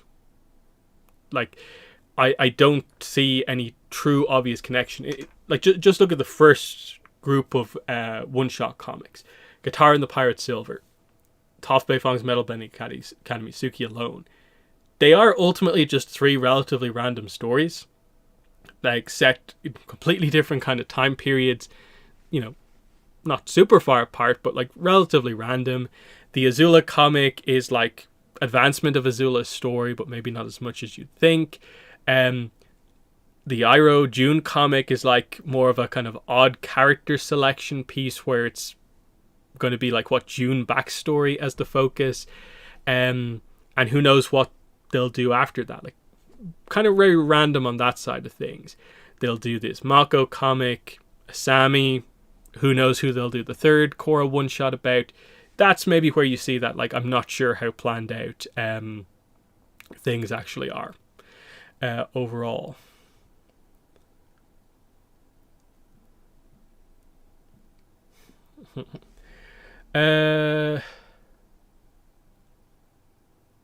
Lauko was killed in an explosion, dead at age 39. The next immortal guru is a sandbender named Genji. What? What? Isn't Genji the fan comic thing? And I think we know Lauko's older than 39 anyway, so not sure what that's about. Any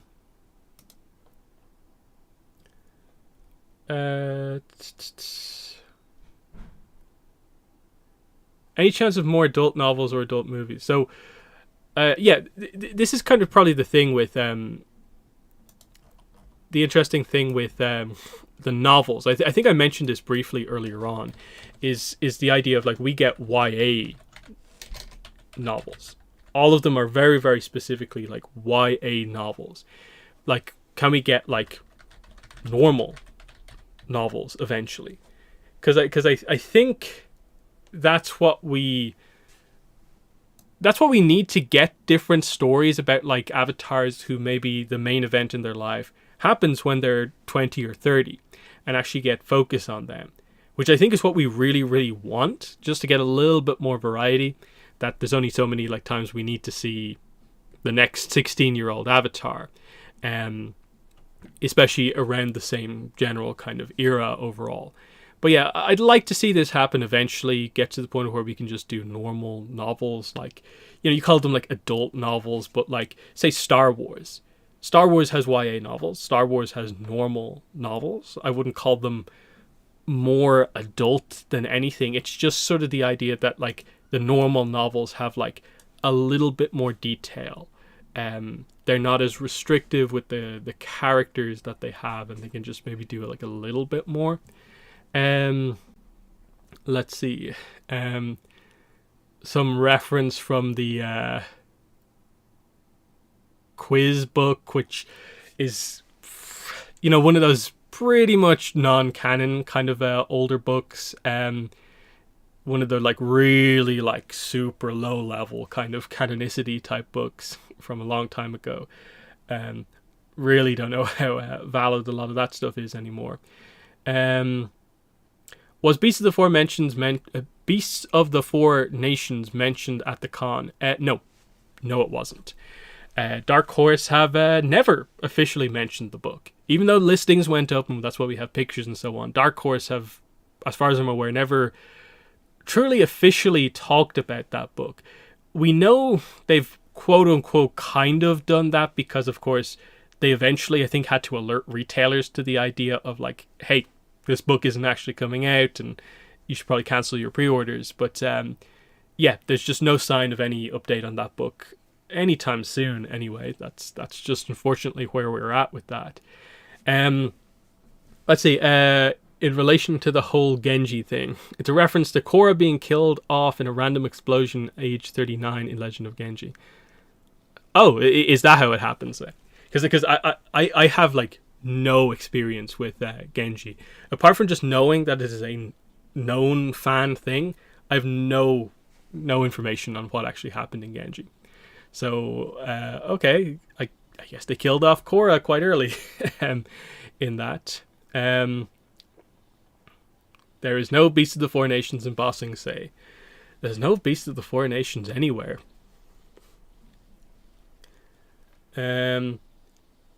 Which is especially frustrating because, of course, like, you see Avatar Generations on, like, social media, like, posting, like, the pictures for, like, what was it, like, Animal Day a few days ago, and they're kind of continuing on, kind of making it, like, Animal Month, and it's like, if only we had a book that talked about all the animals. But they have to mention it at some point, because they can't just forget that there's meant to be a 6th deluxe edition book. And I wonder, like, when eventually, like, we get around to the idea that, like when does that become, like, a real, like, problem where it's kind of like, hey, have we just, like, are we just forever going to have an incomplete collection? And, like, when does that become, like, an actual, like, issue? Like, do we as a fandom have to kind of organize and be like, yeah, how do we, like, force a response from Dark Horse on this? It's a tough situation about, like, what to do, because it's been quite a while, but then their argument would be, we never officially announced the book, and that's the unfortunate situation. It's obviously one of those books that is a victim of the formation of Avatar Studios, and it coming in and pretty much torpedoing all of the projects that Dark Horse were working on in, like, late 2020, early 2021. It's a frustrating one, because I think people were super excited for a book all about the animals. New art, you know, it was going to be like the first one of those big Dark Horse books that was entirely new in a very long time. So for it to get kind of cancelled, put on indefinite hold is very, very frustrating. At this point, I wouldn't be surprised if Beast is fully cancelled and they drag it out and do a art of the animated movie. Yeah, perhaps it might get to the stage where that is the case. Like, if they stick to the release date, like, that would probably be, like, what I guess that would have probably be like a 2026 book, the art of the 2025 movie. Still puts it as being, like, you know, what, 2.5, 3. No, actually, sorry, that'd be, yeah, like, yeah, what, like 2.5 years away. That's still a long time. It's already been quite a while. I don't know. The big thing is just, like, we know nothing about that book. Like, I don't think was there ever a creator attached? Like, did we ever get the details on who did the cover art? There's a lot of stuff like that where, like, I don't even remember if any of that information ever came out. Like, was any work done on this book at all? Because obviously, like, there was going to be, I guess, a ton of new art in this book, if that's how it was going to be. Probably quite a lot of new text as well. Really, really want to know.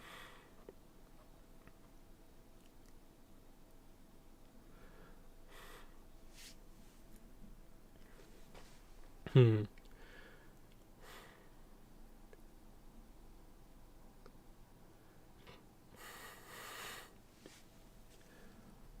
So, yeah.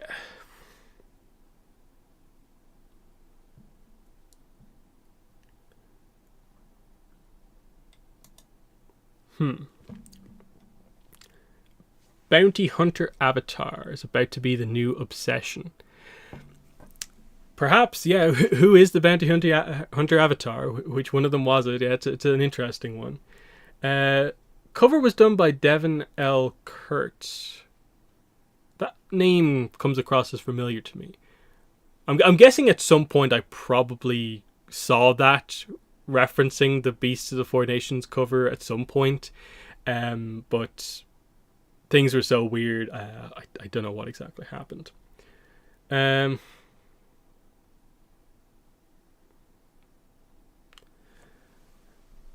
the secret is out. It certainly is a secret. And that's a frustrating thing as well. Just like that artist, like waiting for that book to like officially come out, and now it's just on like indefinite hold. Um, and the idea that potentially a bunch of other artists who maybe worked on the interior stuff for that book are in kind of the same position for I don't know what reason. I get it. It's maybe a weird one where it's like maybe they want to hold back on that book to include information on like new animals from whatever thing. But I don't know. Like, because I struggle with the idea that like that book was going to reveal information that they need to use in like one of their projects, like. Because like the only thing I could think about was that is like we always want to know the details about like Aang finding the herd of sky bison. Vaguely kind of alluded to some of the details, but we really don't know when exactly that happened. Maybe the sky bison page might have addressed that. They might want to show it, but it seems like a bit of a weird one.